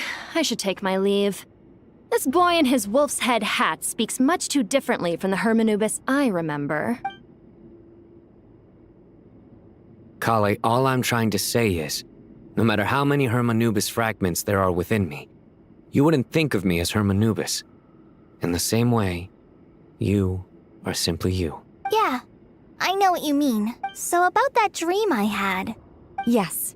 Just like me, she was an angel created by the primordial humans, born with the instinct to guide living beings.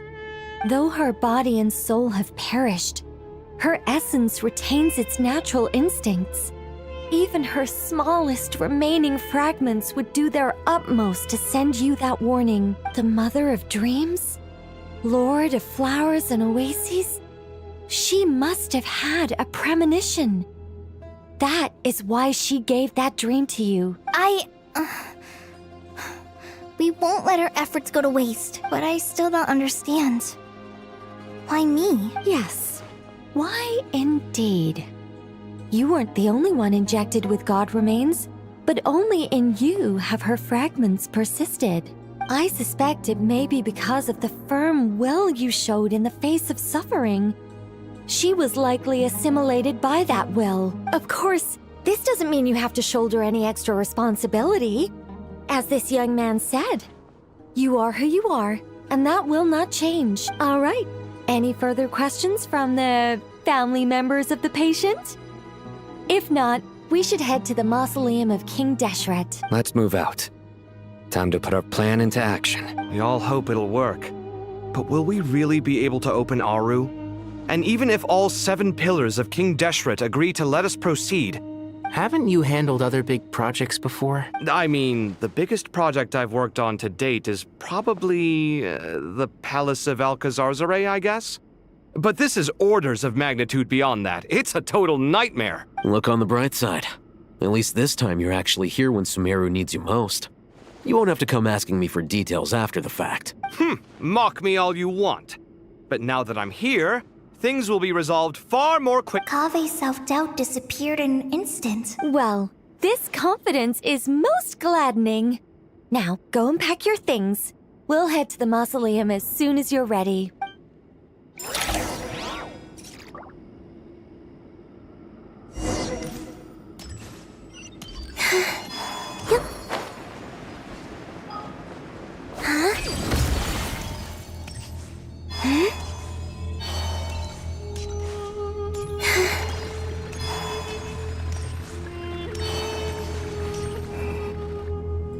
Oh, Miss Nicole.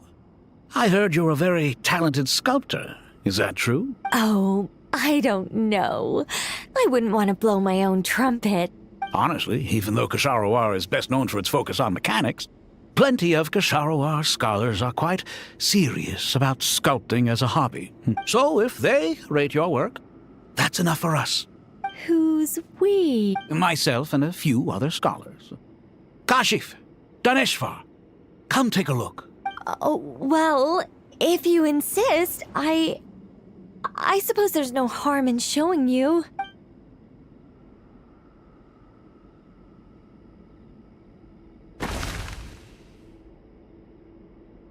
Whoa!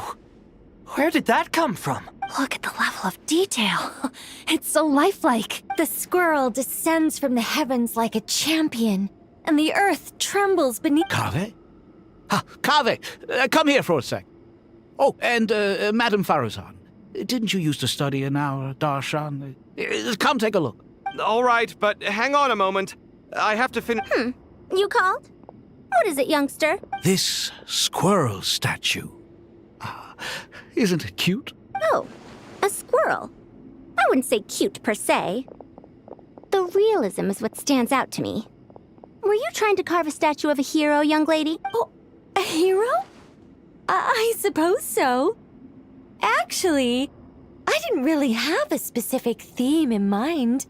I see.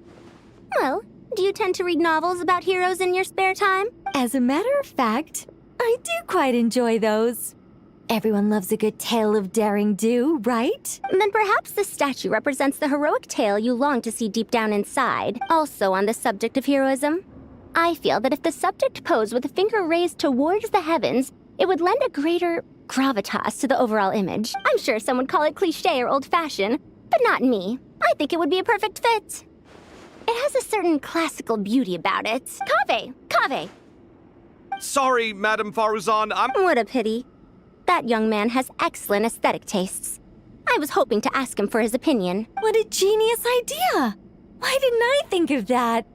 Classical beauty is a great direction to explore. That's it. Once I get back, I'm going to sculpt a heroic... Precisely! A declaration of victory. You understand my vision. Then place the two statues face to face. Yes! That's it! It'll be a masterpiece. Miss... I'm sorry. I didn't catch your name. Just call me Nicole. What? Oh, no. That wouldn't be right. Why ever not?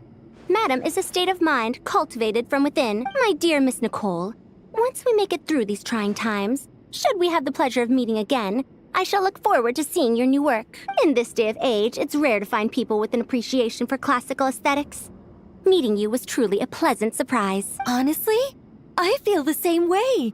It's been a long time since I met anyone in... Also, I have to say, you're a very good judge of character. Because when I think about it... Sorry, keeping watch over heroes? What exactly do you do for a living? Oh, never mind that. Let's not tell Madame Faruzan about Miss Nicole's true identity for now. Good idea. Let's limit the conversation to aesthetics.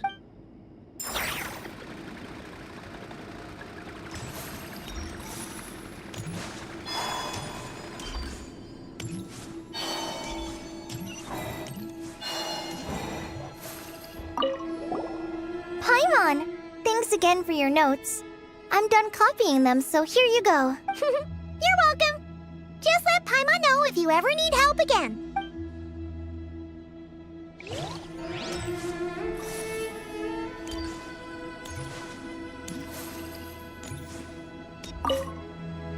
Oh, so many books. More than I could ever read in my life, but I've learned a lot that the textbooks could never teach me. I never realized that people in the distant past thought about some of the same questions we ponder today.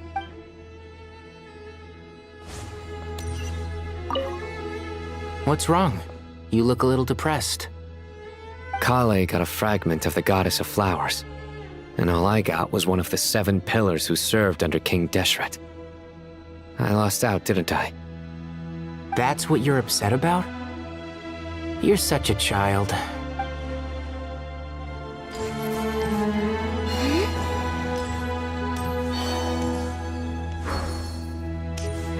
Good to finally meet you in the flesh. It's a little surreal seeing you here after exchanging letters for so long. In my head, the boss of the Curatorium of Secrets didn't look so young. Sounds like you have some history then? Any budding mercenary group needs a steady supply of intel. They, in turn, can prove an exceptional source of the same. The Curatorium of Secrets is happy to cooperate with friends from all over the world. If you're interested, you'd be very welcome to join our network too, Miss Dia. Can't say no to a solid partnership, especially out here in the desert. Having intel can mean the difference between life and death.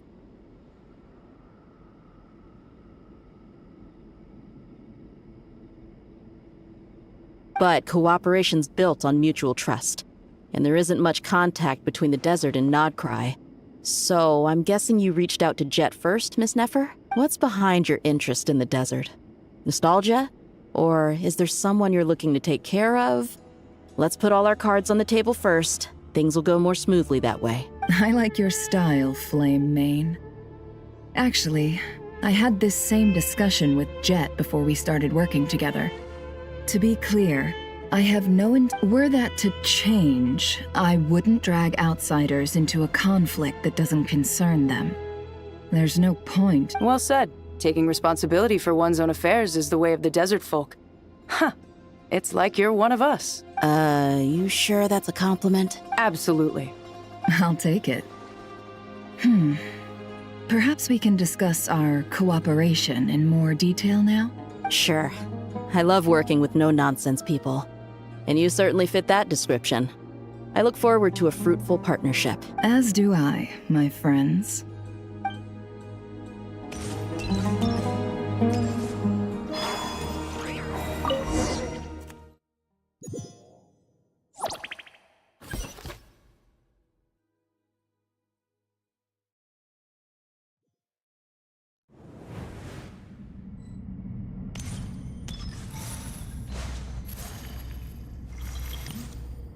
I hope everyone's ready.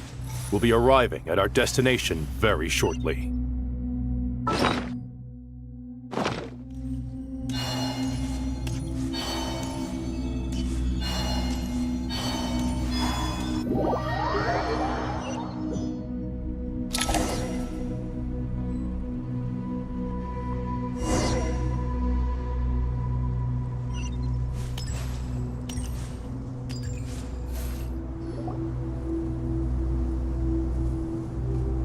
Why, we've not seen so many visitors ever, really. What is this place now, a tourist attraction? Closer inspection reveals many familiar faces. To what do we dusty old fellows owe the honor? Surely you're not just here to chat. You surmise correctly. We are here to carry out a rather enormous project. Ho, enormous, you say? How large, then? Larger than the gaping void in our lives? Why, you've even put a smile on Goatee and Crocco's faces. All this activity is making for quite the special day. I know that laugh. Lilipar? What on earth are you doing here? This is hilarious. Turns out good things really do come to those who wait. As long as you stay alive long enough. When did you 3 get locked up in here? And still you act all high and mighty, putting on a show for the younglings. Truly hysterical. Why, you? Yes, I know. No need to shout. You're right, Lilipar. Goatee, Crocco, and I all have the same problem. But didn't King Deshret seal you away? How did you break free, and how did you get in here? Who knows? Perhaps you can ask my master one day, should you ever get the chance. Behold, the executioners of old. Some have turned into fragments residing in human bodies, and others are imprisoned eternally, leaving not a single shard behind. It's almost tragic, watching lowly prisoners like you act all self-important. Curiosity gnaws at you, doesn't it? Your interest in the outside world threatens to burst you at the seams.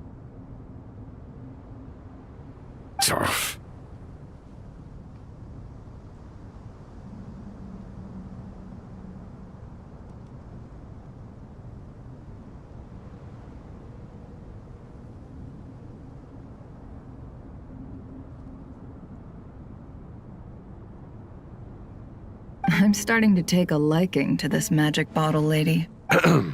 Time is of the essence. Let's get down to business. We come to you, O three ancient lords, to request your assistance on behalf of the Academia. If we can help you regain your freedom, then please consider lending us your aid. As for precisely what we need your help with, it's a long story.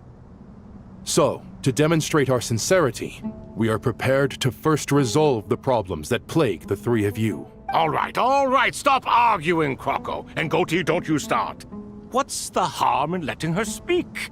It's not worth getting so angry about. Forget about her. The three questions are the crucial thing here. But do you really have a way to answer them? You once answered the final question, Nefer, but the seal did not open. Unless, with the passage of time, you have found a new answer? You could say so. When you first asked me what determines truth and falsehood, my answer was a liar's soul. Liars are the best at seeing through the falsehoods of the world. But if you want them to tell you the truth, you have to reach their soul. I think that makes sense. I found it quite compelling myself, and I told Nefer so. Unfortunately, it brought us no closer to liberation. Well, that's simply because it was my answer, not the one King Deshret was looking for. Can you guess which answer Al-Ahmar wanted then? Time.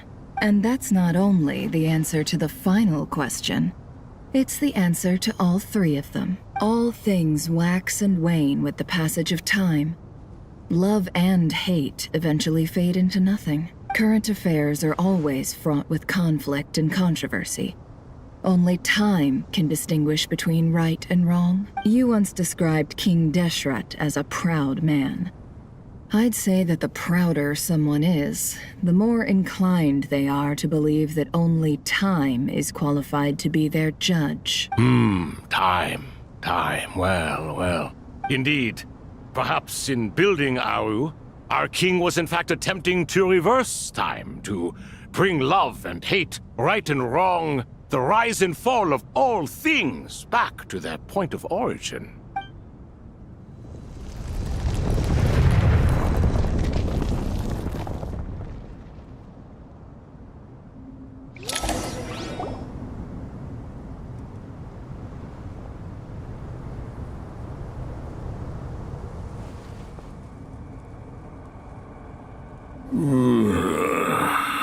This is the most eventful day I have experienced in a long time. You have my sincere gratitude. Are those 3 of the 7 pillars? Turns out the statues were quite faithful to the source. You three seem to be in good spirits. Prison can help a person grow and learn to cherish what they have. Nevertheless, after everything you've done for me, I sincerely hope you never have to experience it for yourself. Hello, Nefer. It's good to see you, Thoth, the Ibis King. Nice. Definitely puts my mind at ease, seeing you two getting along so well. Should we maybe introduce ourselves, or... Sure. I'm Sethos, the current leader of the Temple of Silence. This is General Mahamatra Sino, and this is the former Spantamat sage, Cyrus. But I'm guessing none of that means a whole lot to you. Everything is equally new to us, in truth. We've been gone from this mortal world for longer than you can imagine. Let's hold off on the introductions for now. We can always ask Nefer about you later. It'll give me something to talk about with my chosen disciple. You're like a helpless parent. Gods and people of yore are not necessarily welcome in today's world. Self-awareness is one of my finest qualities. I thought I ought to share its fruits with you two. Is that so? Well, I think we'll take it in stride, just as we did with the 3 questions. Let's not forget, it was my persistence that won you both your freedom. Fair point. I have to applaud your persistence. And I must praise you for your wisdom. Now, state your wishes, young ones. I'm sorry? Why, your tremendous accomplishments deserve a reward, do they not? You must let us do something for you in return. General Mahamatra, what do you think? I won't beat around the bush. Sumeru is facing a crisis the likes of which have never been seen before. And we need your help. Every calamity throughout the ages has been connected to us in one way or another, whether we were its cause or consequence. Whatever is wrong with Irminsul, it severely affected the Dendro Archon. She fell into a coma and is currently receiving treatment from the Dendro Dragon. The Dendro Dragon? I'm sorry, the Dendro Dragon is helping to heal the Dendro Archon? Not a pep, surely. Not vicious, cruel, a pep who possesses no virtues aside from her basic instincts. Ah, good heavens. Oh, I shudder to think what could have caused Lesser Lord Kusanali to suffer such a plight. Still, why would the Dendro Dragon lend you her aid? She has always held nothing but contempt for the Archons. I suppose she and Kusanali must have some history. You can help us make history too. Smooth talker. Well said, lad. Currently, no one can connect to Irminsul. We hope that by opening up Aru and making some modifications to it, we can use its technology to our advantage. Unfortunately, Aru is an imperfect creation. King Deshret never managed to realize his full vision before his death. Much remains to be done if it is to be pitted against Irminsul itself. Besides, I hear your reasons, but to give Aru up over such would be... The archaeological records clearly indicate that although Aru's construction took a long time, it was not beyond human means to achieve. Modern technology should solve the efficiency issues. We have no choice but to go all in on this. This is by no means a threat. But the only reason we helped you escape from Aru was to gain the necessary leverage to negotiate with you. You asked us to state our wishes, and we have.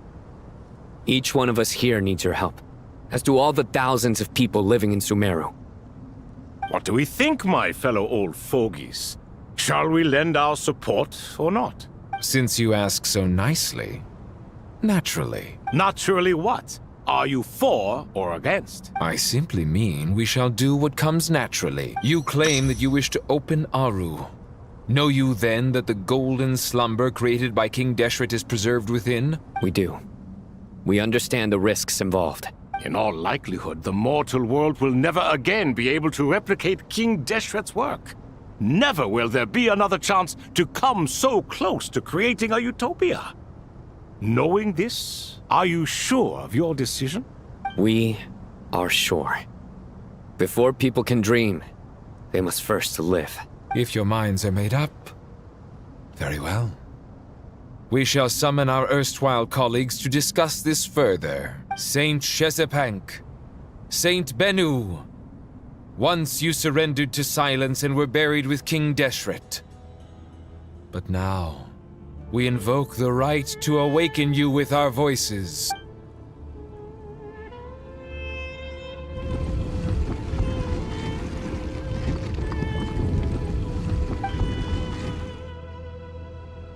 Saint Bennu, responding to your call. 3 kings detected. Initiating autonomous will. Saint Shezbank, responding to your call. 3 kings detected. Initiating autonomous will.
Ah, Lord Herreshoff.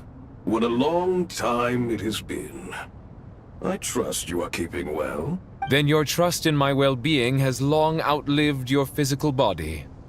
You have always opened with that same phrase, in life, death, and now even beyond. Al-Akhmar is long gone. What is the reason for this meeting? You're awake? Good. We are voting on whether to give the people of present-day Sumeru access to Aru and permit them to perform technological renovations. You have the right to support or oppose the motion. Aru is the pride of Al-Akhmar. Opening Aru requires the unanimous consent of the 7 pillars. I hope you have a convincing reason to present to us. Sumeru is currently in the midst of a major calamity. Let us not forget that while Al-Akhmar was a stern ruler, he was also a teacher of wisdom. A god without his people shall cease to exist, and King Deshret's greatest wish was to provide protection for his people. Let us then honor our God King's wishes as we consider our decision. I do not mean to mock these proceedings, but what is the point of a unanimous vote when we know that the last of the 7 pillars, the Dendro Dragon Apep, will never communicate with us? This will no doubt surprise your mechanical mind, and I have no intention of trying to persuade you it is true. But Apep is, in fact, healing the Dendro Archon as we speak. Huh? Can someone attest to this? Do we have any proof? I ask the 3 kings. Can any of you vouch for the truth of this claim? Naturally, the Ibis King, Thoth. What? It was Thoth's disciples who revealed the truth to us. We need not debate its veracity. Simply let Thoth bear accountability. That way the rest of us may have a clear conscience. Herreshoff, you diabolical fiend! I awakened our former colleagues for you, supported your opinion, and backed your decision. What sort of fiend would do that? I miss the days when Hermanubis was still around. At times like this, he would offer to take accountability. What are you trying to say? Is my word worth less to you than Hermanubis's? Hypocrite though you are, Lord Thoth, you are humorous in equal measure. How could we bear not to associate with a character such as you? I, Saint Shezpank, approve the Goat King's proposal. Since King Deshret is no more, we shall receive no reprimand for acting beyond our remit. Nevertheless, I sincerely hope that those before us understand the significance of what they intend to do. Remember, the moment that Aru is liberated, the myriad souls residing within the Golden Slumber will return to the ley lines.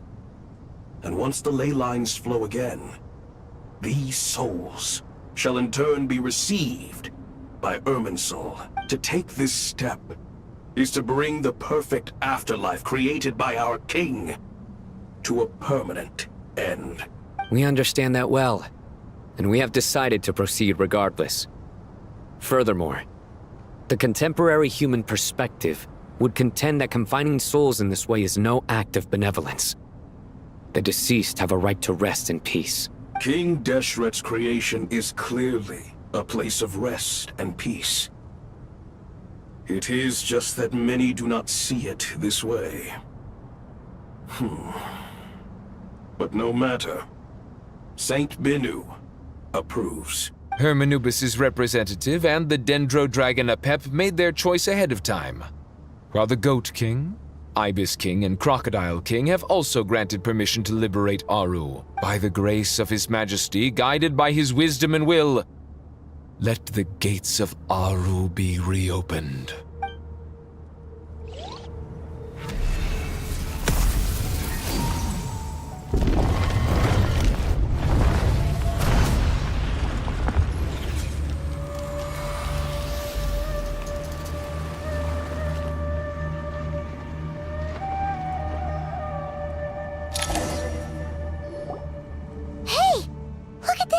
What's this? Are we under attack? No. Wait, it... Here you are, through the sands of time. I see you. Father. Father, is it really you? It's Jet's father, Jibriel! That's right! He entered the golden slumber, didn't he? I smell blood and sand on you. You've grown. Strong as a wild beast, and without shedding a tear. You have to leave, don't you? Please, just answer me this. What should I do for you? This meeting is a blessing from the gods. My soul, once imprisoned along with that of Samael, is finally free. I am truly grateful for the chance to see you again. That the dead should meet the living is itself a miracle. One brief, precious moment is enough. Enough to set my heart at ease. Do not weep for me, Jet. I know you will accomplish many great things in your life. You will go further and climb higher than I ever did.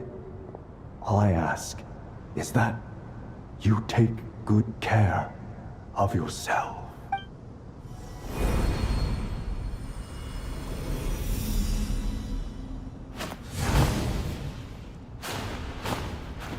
Father! Father! Father. Hey, Jet. Do you want something to eat? Maybe it'll help you feel better. I'm fine. Thanks, Paimon. It was just a little sudden. The chance to see my father again meant the world to me. He was trapped in the golden slumber for our sake. And now, after all this time, he can finally rest in peace. I'm glad. It's a huge relief. You've grown strong, Jet. More than enough to fend for yourself. Yeah. I'll leave the past in my memory where it belongs. My family, the good times and the bad. Goodbye, Father.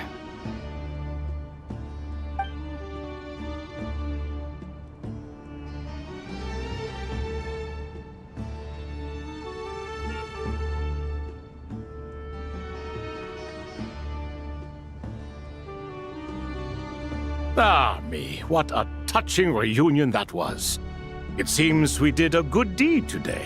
We three retainers, once imprisoned for our iniquity, are surely the least qualified to judge whether this deed is good or bad. Either way, Aru is open. Now you have your opportunity, and with it, whatever trouble may ensue. Although Aru was created by a god, human craftsmanship was nevertheless required to build the gate that connects it to this world. Perhaps the relationship between gods and humanity follows a similar principle. As for your proposed renovations, we cannot determine which functions to keep or discard. Proceed as you see fit, but please entrust the task to your most accomplished scholars, or Bennu will be most displeased. It matters not. The Ibis King shall be accountable if any problems arise. Ibis, you chose to take on disciples, and so it follows that you must accept the risks of associating with humans. If I'd known you'd be like this, I would have locked all of you away in Aru, never to leave again for all eternity. All of us? What does this have to do with me? Vilify me no further. Scholars, since you have liberated Aru, allow me to present you with a gift. Using Aru's power, we shall install a defense mechanism at our king's mausoleum. You must be guarded even against Irminsul itself. This shall afford you some convenience, unseen and unheard. From this moment forth, none may by sight or hearing perceive anything said or done within the mausoleum. Amazing. And all this is achieved just with the power of Aru? With technology from the heavens, the possibilities are endless. Just because King Deshret did not use it for this purpose does not mean that it cannot be done. So, marvel away. This is the reward you have earned. All right. Well, that resolves the issue of confidentiality. What about the technical side? Do we have the manpower? Why, yes. I've already contacted them. They'll be here soon.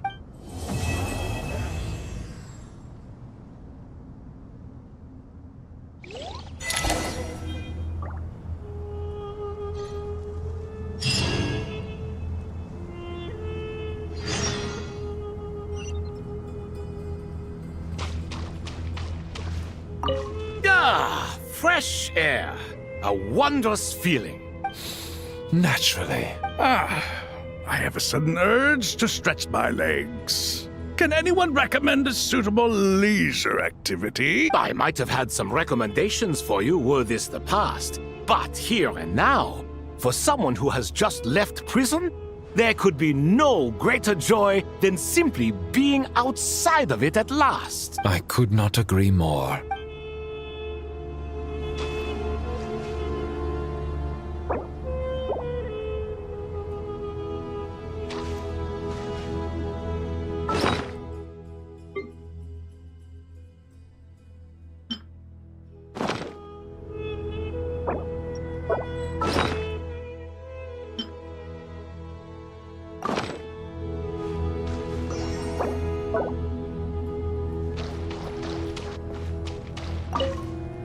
As I thought, the so-called 7 pillars of King Deshret are as underwhelming as ever. What do you mean? Not a fan of the boys' club? As men, as individuals, and even as gods, they are entirely undeserving of my attention. Al-Akhmar once commanded me to select a king from among the people, so naturally my eyes will open only for one who is worthy. Ugh. Can we talk about something else? It all sounds pretty complicated, and I haven't read that many storybooks. You think this is a mere story? Well, many would also say that the journey you shared with your father is not but a tale. My life, your life, they are nothing but stories. Little girl, it appears that you really have grown. In the past, you would have flown into a blind rage at my words, but now you are unperturbed. Oh, it's nothing. I just feel like you're right. Getting all pissed at someone for telling the truth is pointless. It only makes me look petty. This alone is proof enough of your growth. You're doing well, my dear girl. You're becoming ever stronger. Strong enough to defend the people and things you hold dear. You think so? I hope you're right.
Do you hear that? Sounds like your teacher is scolding mine. Huh. Classic. Did you see her? She's a former Vahumana student who dropped out of the academia and went to Nodcry to work as an intel broker. There's more to her than meets the eye. How can you tell? Do the Matra have information on her? Some, but nothing telling. I'm basing it on the fact that she seems to be an expert liar. She can fool many with her words. A sixth sense for liars after investigating so many of them, I take it? Yep. What about you? What do you make of her? A little earlier, in the corner. I noticed she gave some supplies to Jet and had her deliver them to the main group. She's meticulous and highly observant. Besides, what was it you said? Making it to the top is no easy feat in any profession. Anyone who's at the top of their game has to have some sort of edge over others. It's true, but she's not the only one at the top of her game.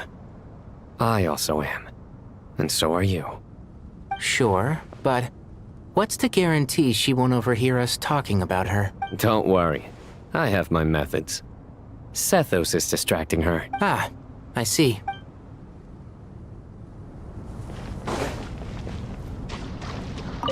You must be Sethos, the successor to the Temple of Silence. Hello. Yep, that's me. Nefer, right? That's what I heard the others calling you. Judging by your outfit, I'm guessing you come from the desert too? That's right. Started off in the desert, went to the rainforest, then went from there to Nodcry, where I work as an intel broker. Huh. Well, this is interesting. You don't seem to talk. Maybe I'm looking to make some new friends. I like making friends too. I'm easier to talk to than Sino and a little more streetwise than Tainari. Which is why you came over this way, giving me the chance to strike up a conversation with you. Was I that obvious? I think you did fine. You were mindful of my attitude and hoped to lure me in through sentiment. Lure you in isn't exactly how I'd put it. I see it more as an invitation. An invitation to what? To put down your luggage. Lay down your burdens. To return to your homeland. And be truly welcome in the place you once felt so estranged from. You're a more interesting heir to Bamun than I was expecting. Since you're familiar with my grandfather, I'll assume you're aware of our situation. I'd like to make friends with you. And I think you'd be a great asset to us. Not to mention the power you and I both hold. Originally belonged to the same organization. Aha. There we go. Now we're getting somewhere.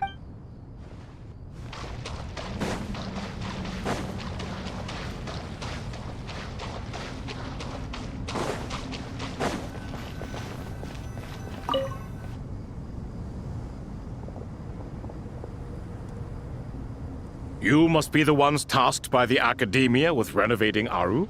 That's right. Good afternoon. I'm Kaveh, and these two are Termezi and Naisaburi. Hey, We've met before. This is Thoth, the Ibis King, and everyone knows these two. Afternoon, gentlemen. I've only ever seen these two in murals! Ah, the paintings in the temple. They show us chatting, playing cards, playing chess. Precisely the activities we most enjoy, funnily enough. No, only you enjoy playing chess. We were just humoring you. I wouldn't go that far. Back to the matter at hand. A preliminary assessment by the Academia indicates that this project requires expertise in various disciplines, including the deciphering of ancient texts, mechanical engineering, the restoration of ancient ruins, and elemental theory. The most capable minds in their respective fields are here before you. If there are no objections, we'd like to begin our work. The artisans who built Aru for Al-Ahmar gave their very lives to create this splendid work. Follow their example by giving your utmost devotion to this project. I didn't know that. We'll do our best, of course, but we certainly won't be sacrificing our lives. Such brazen words. Humans these days are a far cry from their ancestors. What little respect you show for King Deshret. No, that's not what he meant. Please, don't mind him. He shares your sentiments, just not your, penchant for hyperbole. I just think it's important to manage expectation. Forgive my lack of courtesy. But we simply can't sacrifice our lives to the gods on completion of the project like people in the legends of old. Here's a first draft of the project proposal for your perusal. Please let us know if you have any requests. Normally, I'd have made it look a lot more visually appealing, but we were really Naturally.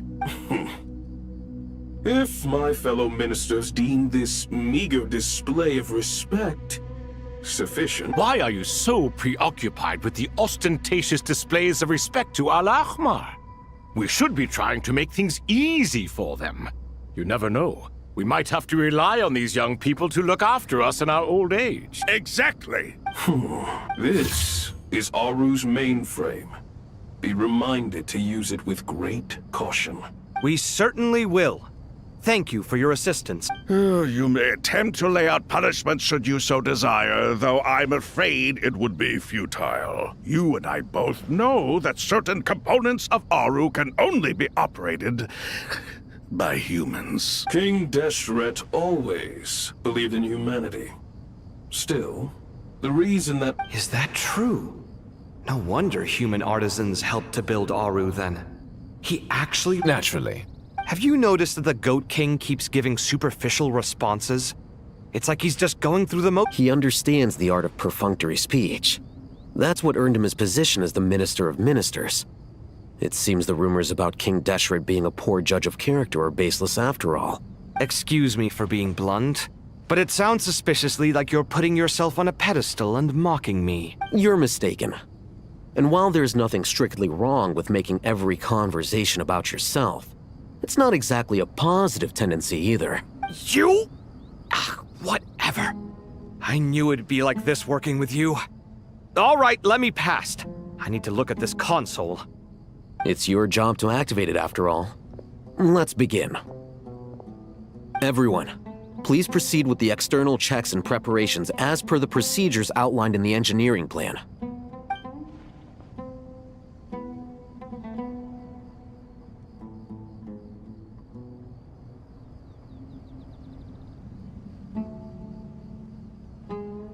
Hello there, youngsters. Whoa, the Ibis King came to life. What do you mean, came to life? I've been alive the whole time.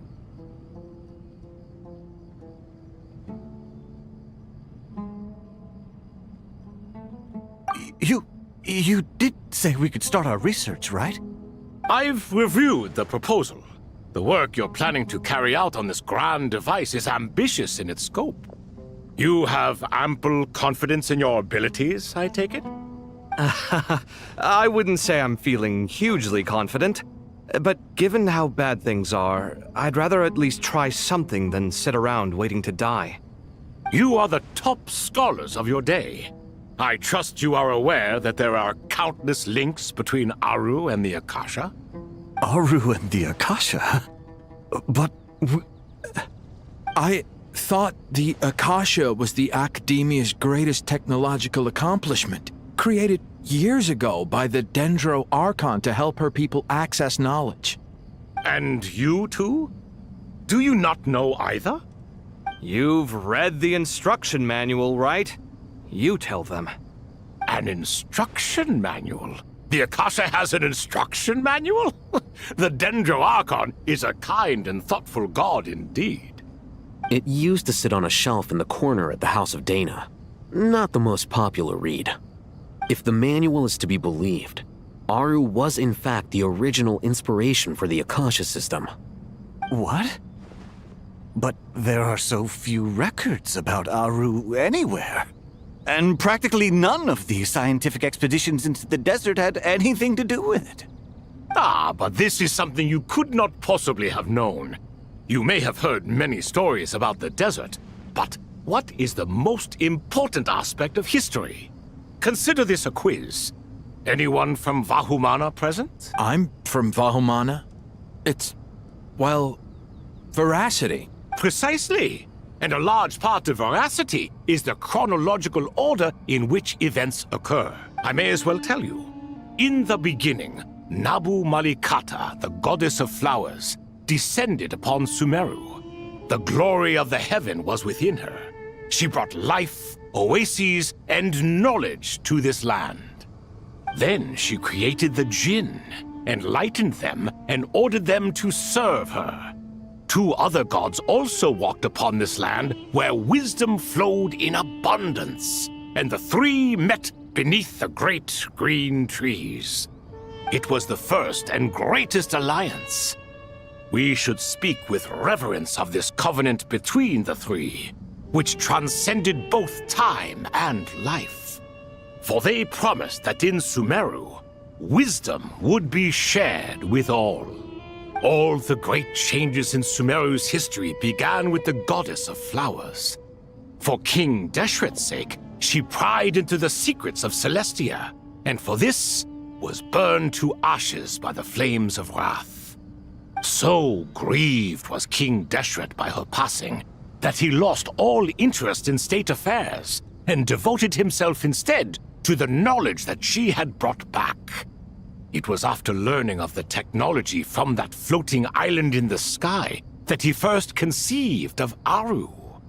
And so, the Akasha was inspired by Aru, while the basis for Aru itself came from Celestia's technology.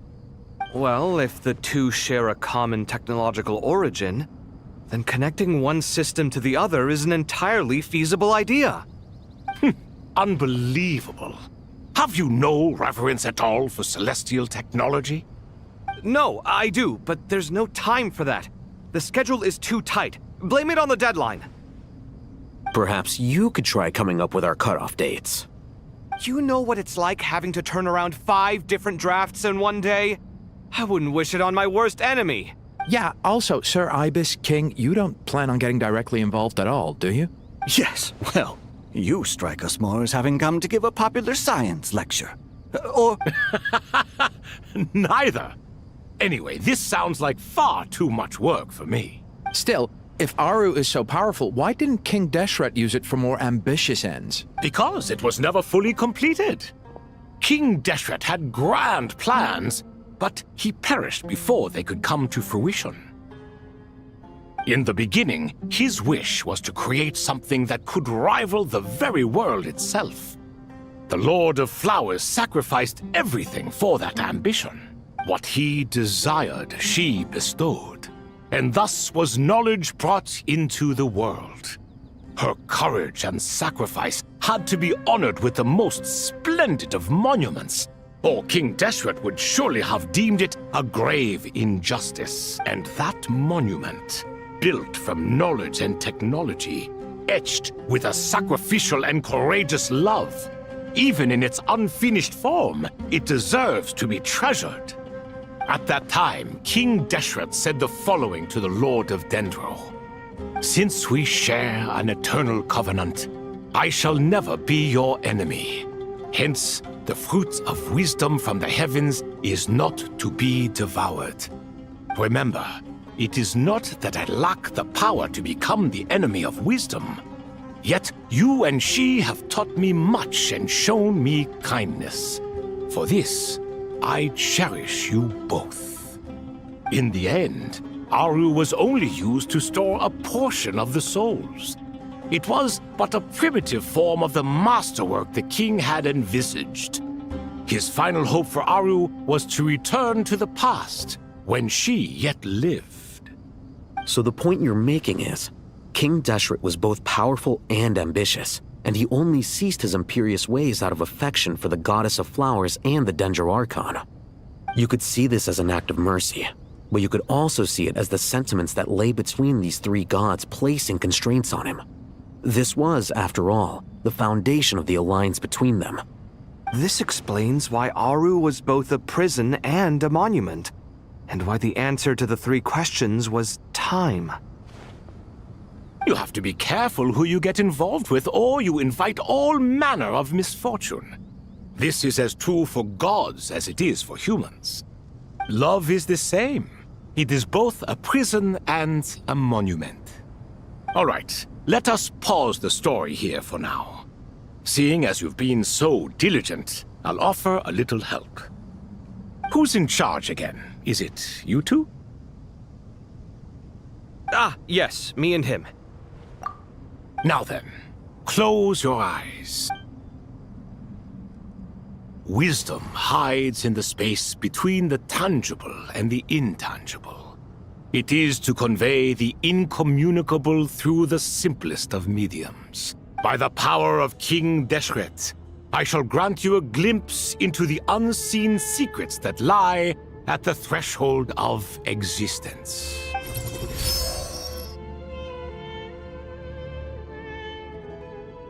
Where did this come from?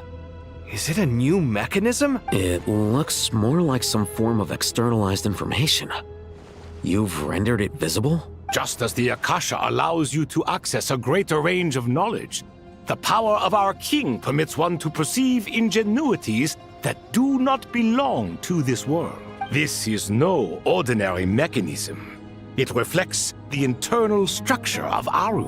Whether you choose to increase or decrease, keep or discard. Come, use these to achieve the outcome you desire. Looks mechanical to me. Better let me handle it, just in case. But wait, how do I get up there? Turn around. So that's where the elevator is!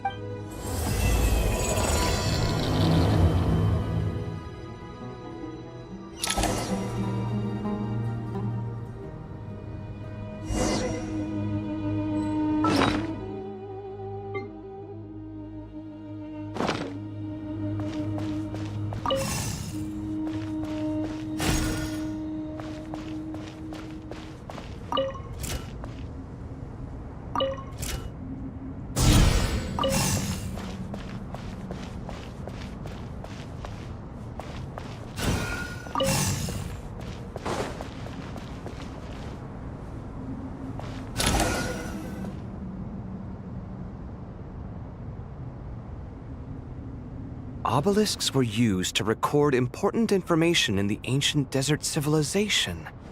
Hey, Al-Haytham, there's some writing here I'll need you to decipher. I've sent it to your screen. Do you see it? Got it. It's a little blurry, but I should manage. Take a look and tell me what it says. Oh, and I'll send any other similar text directly to you from now on. Let's start with this one. It's a variant of an older script. Herein lie verses written for the Yellow Sands. Looks like cultural information from the age of King Deshret. If so, I suggest you delete it. Words thrown together merely for fun. I had no idea Aru kept a record of this. Well, as long as you're certain that this is strictly private information, that's fine. It is unimportant. All right, well, I guess I'll start now.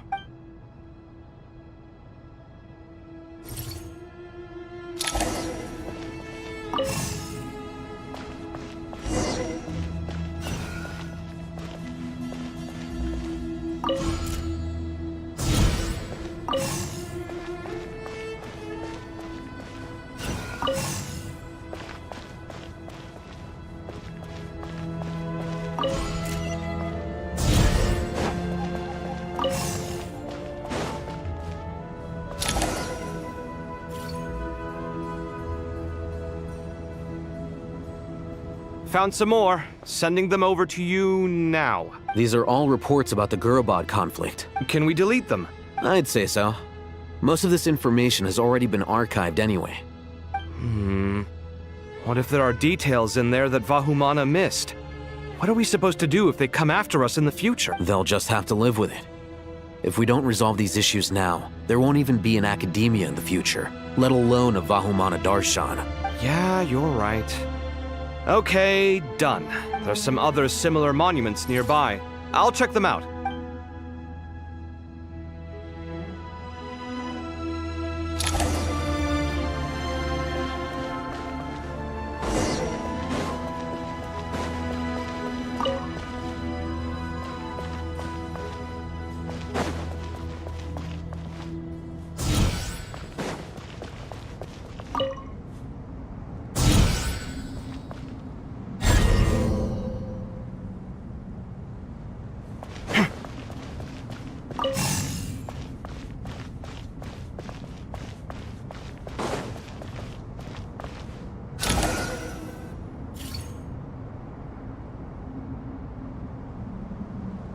Another monument! Hold on. You're still reading it? How long is it? It records the development and governance of the Oasis civilization. Most of it concerns the Jinn, but it also contains records left by the artisans who built Aru. Is it important? Some of it. There was no way for me to read the whole thing in its entirety, so I had to rely on my intuition to pick the parts worth keeping. What about the artisans' records? What do they mention? They're speculations, mostly. For instance, They were wondering how to protect themselves if King Deshret decided to silence them after the construction of Aru was complete. Sounds like pure mythology to me. Surely that kind of thing didn't really happen. The records do emphasize that this was merely their conjecture based on various myths.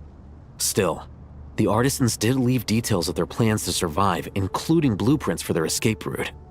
Even that got recorded? Okay, well, I'll make a copy of this first before I delete it. Is that truly necessary? You won't be needing those. No, the blueprints are important. I want to keep them as a memento.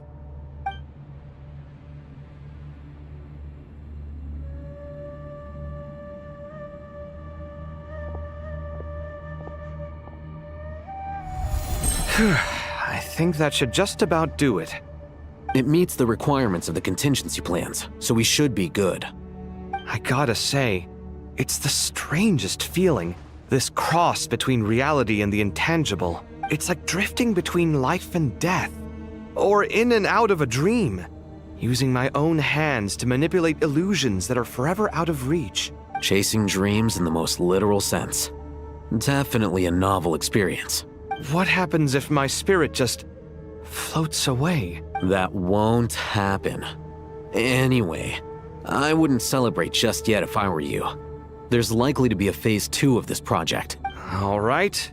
I'd better keep my wits about me then.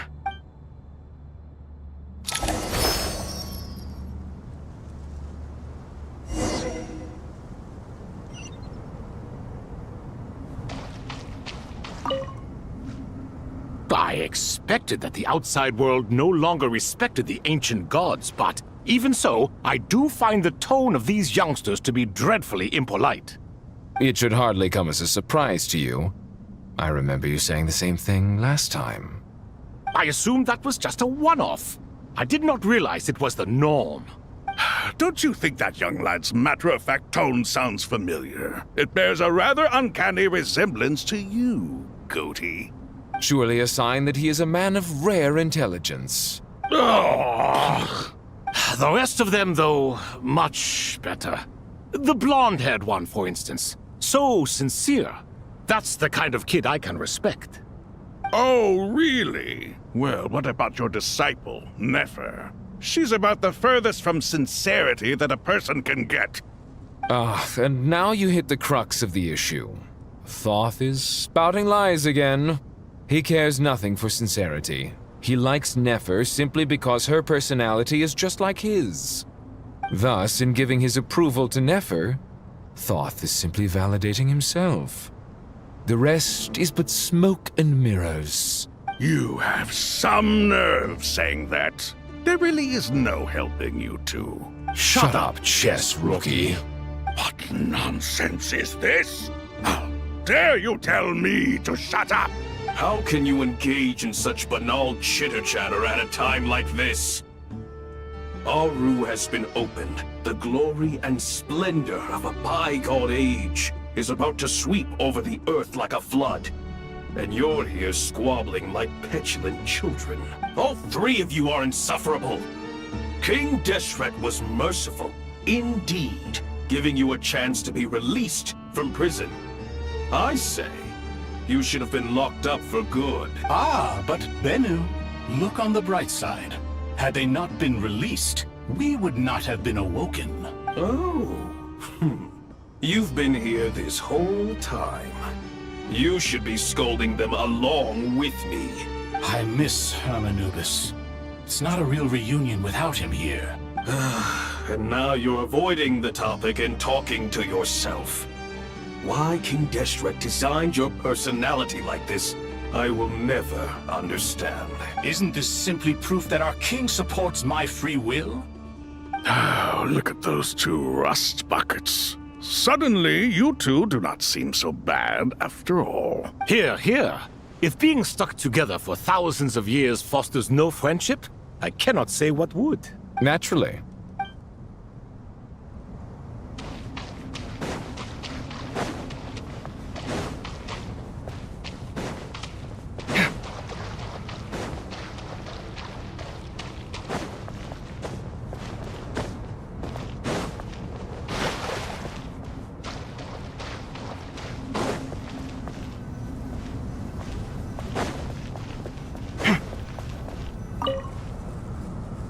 How's it going? Are things progressing smoothly? Well enough, I suppose. You know how it is. The work itself is only half the problem. The other half is having to work with Al-Haytham. I'm sure the feeling is mutual. Honestly, though, I thought you two had already worked things out. As if! Turns out working closely together is the best way to expose any tensions lurking beneath the surface. Besides, I just think that some people never change. Agreed. Case in point, you didn't make sure I was out of earshot before you started complaining about me. Old habits die hard. Actually, this is for your own good. Maybe if you spend a little more time listening to what other people have to say, you might actually realize that you're the problem. Naivete is another old habit of yours. I had assumed that you both volunteered for this project like us forest rangers.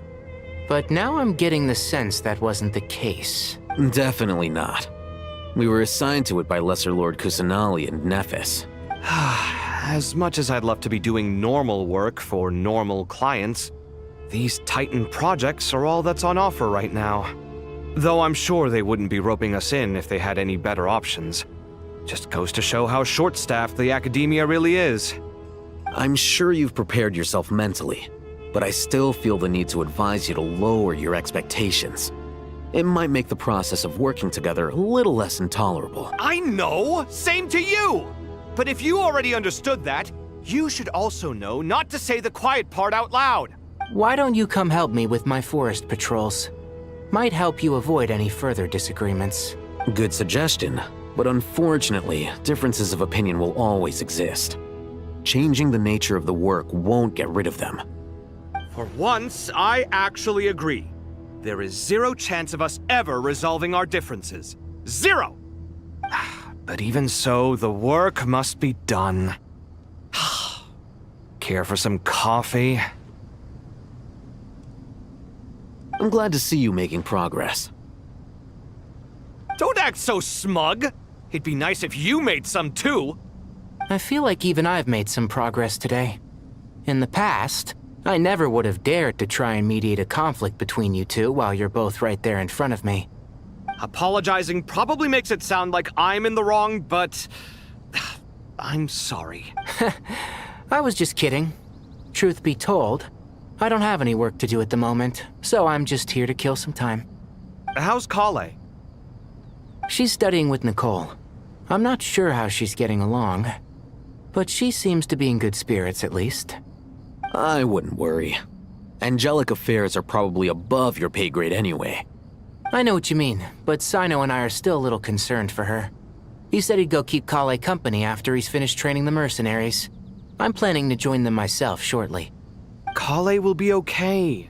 Have faith in her. Even we can see how much more confident and outgoing she's become in these past few years. Thanks to you and Sino being there for her and providing guidance every step of the way, she can finally stand on her own 2 feet. On her own 2 feet. Does it feel bittersweet? Watching the younger generation grow up and move on? No, not yet, at least. I was just thinking, I wish there was more I could do for everyone. She'll be fine. Yeah, she will. Just try to relax.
Traveler from afar, do you worry for the fate of Sumeru as well? Whoa! It's so big the Crocodile King! Greetings, Crocodile King. Please be at ease. I'm just here to chat with you about Lesser Lord Kusanali. Sounds like you really care about her. Yes, although to be exact, it is a mixture of both concern and curiosity that I feel. Speaking of Nahida, Paimon was wondering how she's doing. Wait a moment. What is it? I tried calling out to Apep, but there was no response. This can only mean that she is focusing all her energy on taking care of Lesser Lord Kusanali. All the gods who served King Deshret seemed super surprised to hear that Apep agreed to help Nahida. Guessing she made a bad impression on you or something. Are you aware of the history between her and our king? The story begins a long time ago. Al-Ahmar was always a wishful thinker where the Dendro dragon was concerned. Without consulting her, he decided to list her among the 7 pillars and declared his own power to be far superior to hers. That was when our king was at the height of his power. Ibis Goti and I were no match for him, and so we chose to submit and serve as his ministers. But not Apep. No, she never thought much of him. To Apep, Al-Ahmar's pride and sense of superiority were nothing but ignorance and hubris. In fact, they fought numerous times, but usually the battle ended in a draw. In the end, King Deshret coveted the power of Celestia, only to end up corrupted by knowledge. His final act was to trick the dragon into swallowing him whole, leaving her to bear the torment of his sins. The Dendro dragon stands for the glory of a bygone era. She hated Al-Ahmar and what he represented. All the gods, all the power they wielded. And so, her willingness to help the Dendro Archon through this crisis comes as a great surprise indeed. It makes one wonder whether, perhaps, the Dendro Archon assisted her in the past. Yep, Nahida did her a huge favor.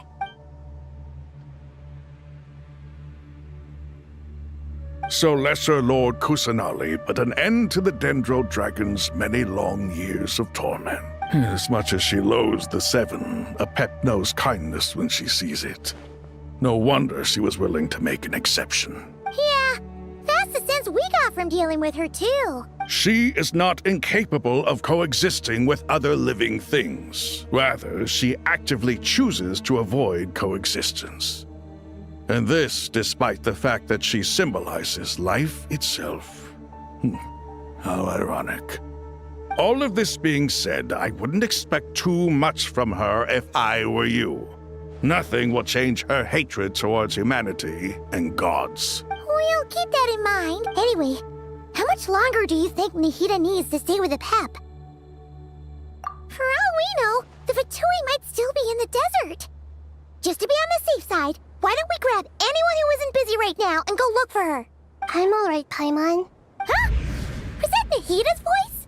It seems the treatment was effective. Since when do my deeds require your evaluation?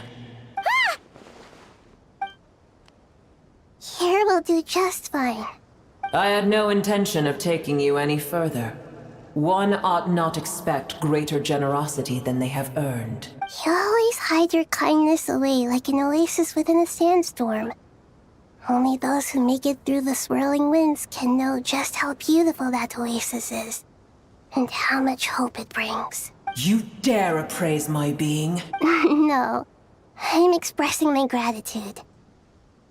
I want to thank you for sharing your precious life force with me.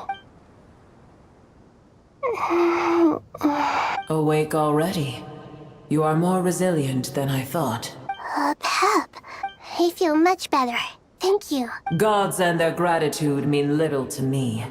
I would rather you give me your assurance that the situation with Irminsul and Sumeru's ley lines will be competently managed. If I suffer any ill effects from the ley lines, you as the god of this land will be held responsible. And you would not enjoy being held to account by me. I understand what you require, but I would assume this task even if you did not demand it. Sumeru is my responsibility. I must resume my duties as soon as possible. A farcical notion. God of Sumeru, I hope you realize how unextraordinary your strength is. And yet, maybe it is precisely what defines me. A god of wisdom is not meant to rule by force. Then hold steady. We go forth. Well, I'll be. Is that a pep? Do my eyes deceive me? Of all places, the Dendro Dragon has decided to visit the mausoleum of King Deshret? I see that after all this time, El Ahmar's menagerie of ministers remain as vile as ever. It's a pleasure, Dendro Dragon. Had you arrived but a little sooner, you might have attended a meeting of the Seven Pillars. What a nauseating thought. You are not the first insects I have had the displeasure of dealing with today. A swarm of them tugged on my tail on my way over. Goodness knows what hovels they crawled from. Why do all the creatures of this world remain so lowly after all this time? What did you do with them? I cast them away. What would you have me do? Keep them as trinkets? Booer, this is where we shall part ways.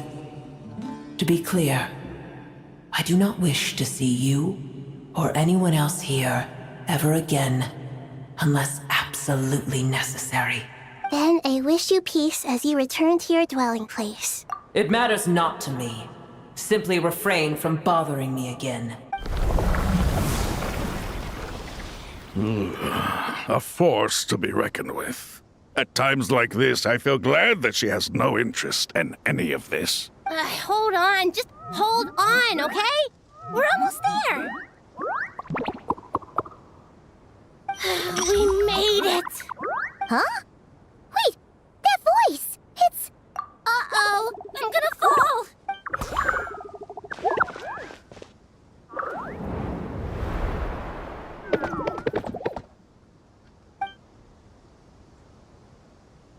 Well, that's a relief. A pair of safe hands indeed. The Dendro Archon's familiars. They are the last thing I expected to see here. Huh?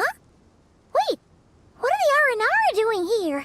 Don't you guys hate the desert? Obviously I was worried about the Dendro Archon.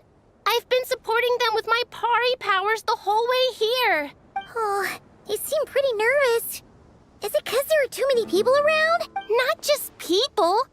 It's all these non-human beings, too. It's hard on them. I can't believe you made such a long and dangerous journey just for my sake. I appreciate your support so much. Thank you all. I'll have to ask everyone to wait while I help our new arrival settle in. Once I'm done, I'll gather everyone to discuss our next steps. Traveler, Paimon, shall we find a place for our friends to stay? Awesome! Let's go! Well, first I have some questions.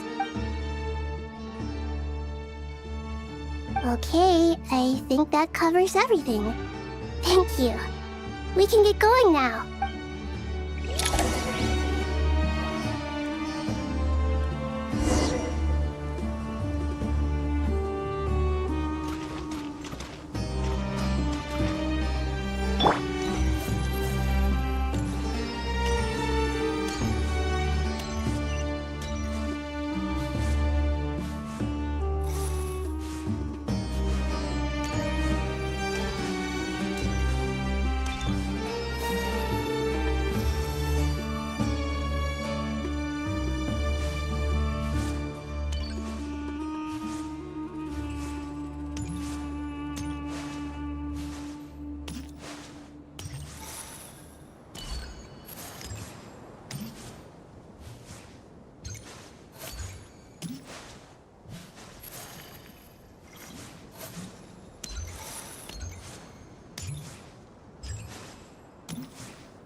everyone.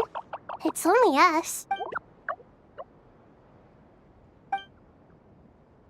It must be very tough for you coming all the way out here, especially since you don't like the Voluka. Is everyone back in Vanarana doing well?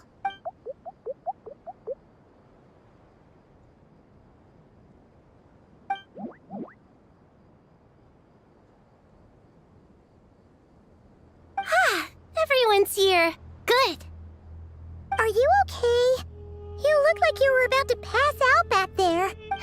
Then you're forgetting who I am. Don't underestimate me. Red Oh, excuse me! Are you comparing me to Paimon? I suppose everyone is gathered here because of me. As we can see, the situation is critical, and everyone is very busy with their various tasks, so...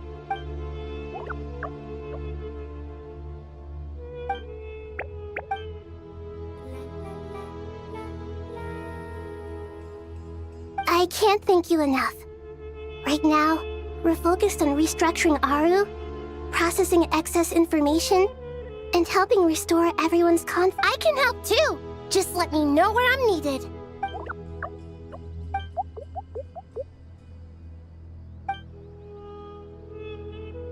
Up to no good?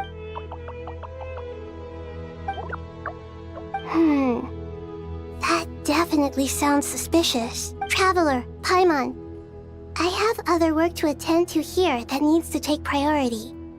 Could I trouble you to investigate the situation Arabalika spoke of? No problem. Leave it to us. Thank you. I'm counting on you.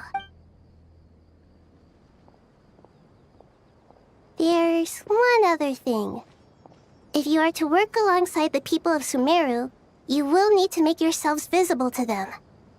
Is that acceptable to everyone?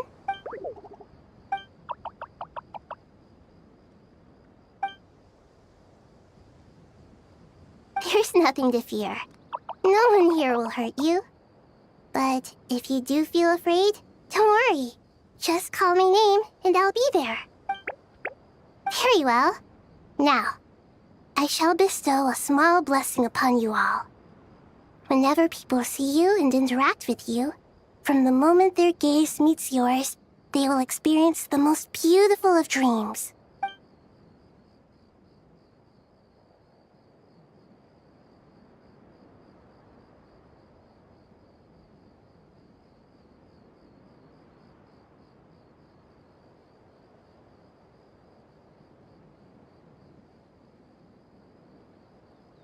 Do not fear. We will face it together. This too shall pass.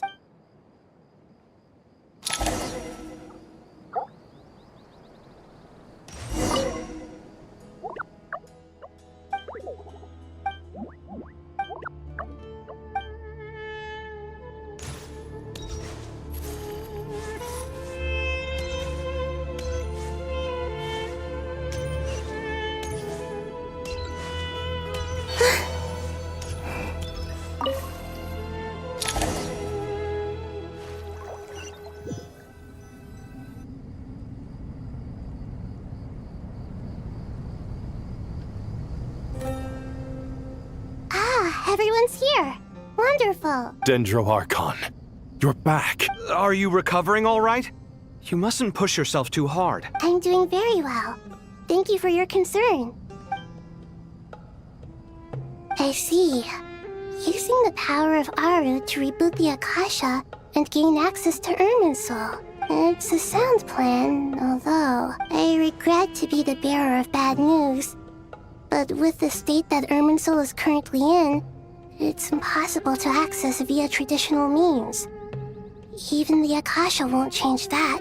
Alas, we had feared this may be the case. And what about non-traditional means? Non-traditional means? Are you saying... Desperate times call for new measures.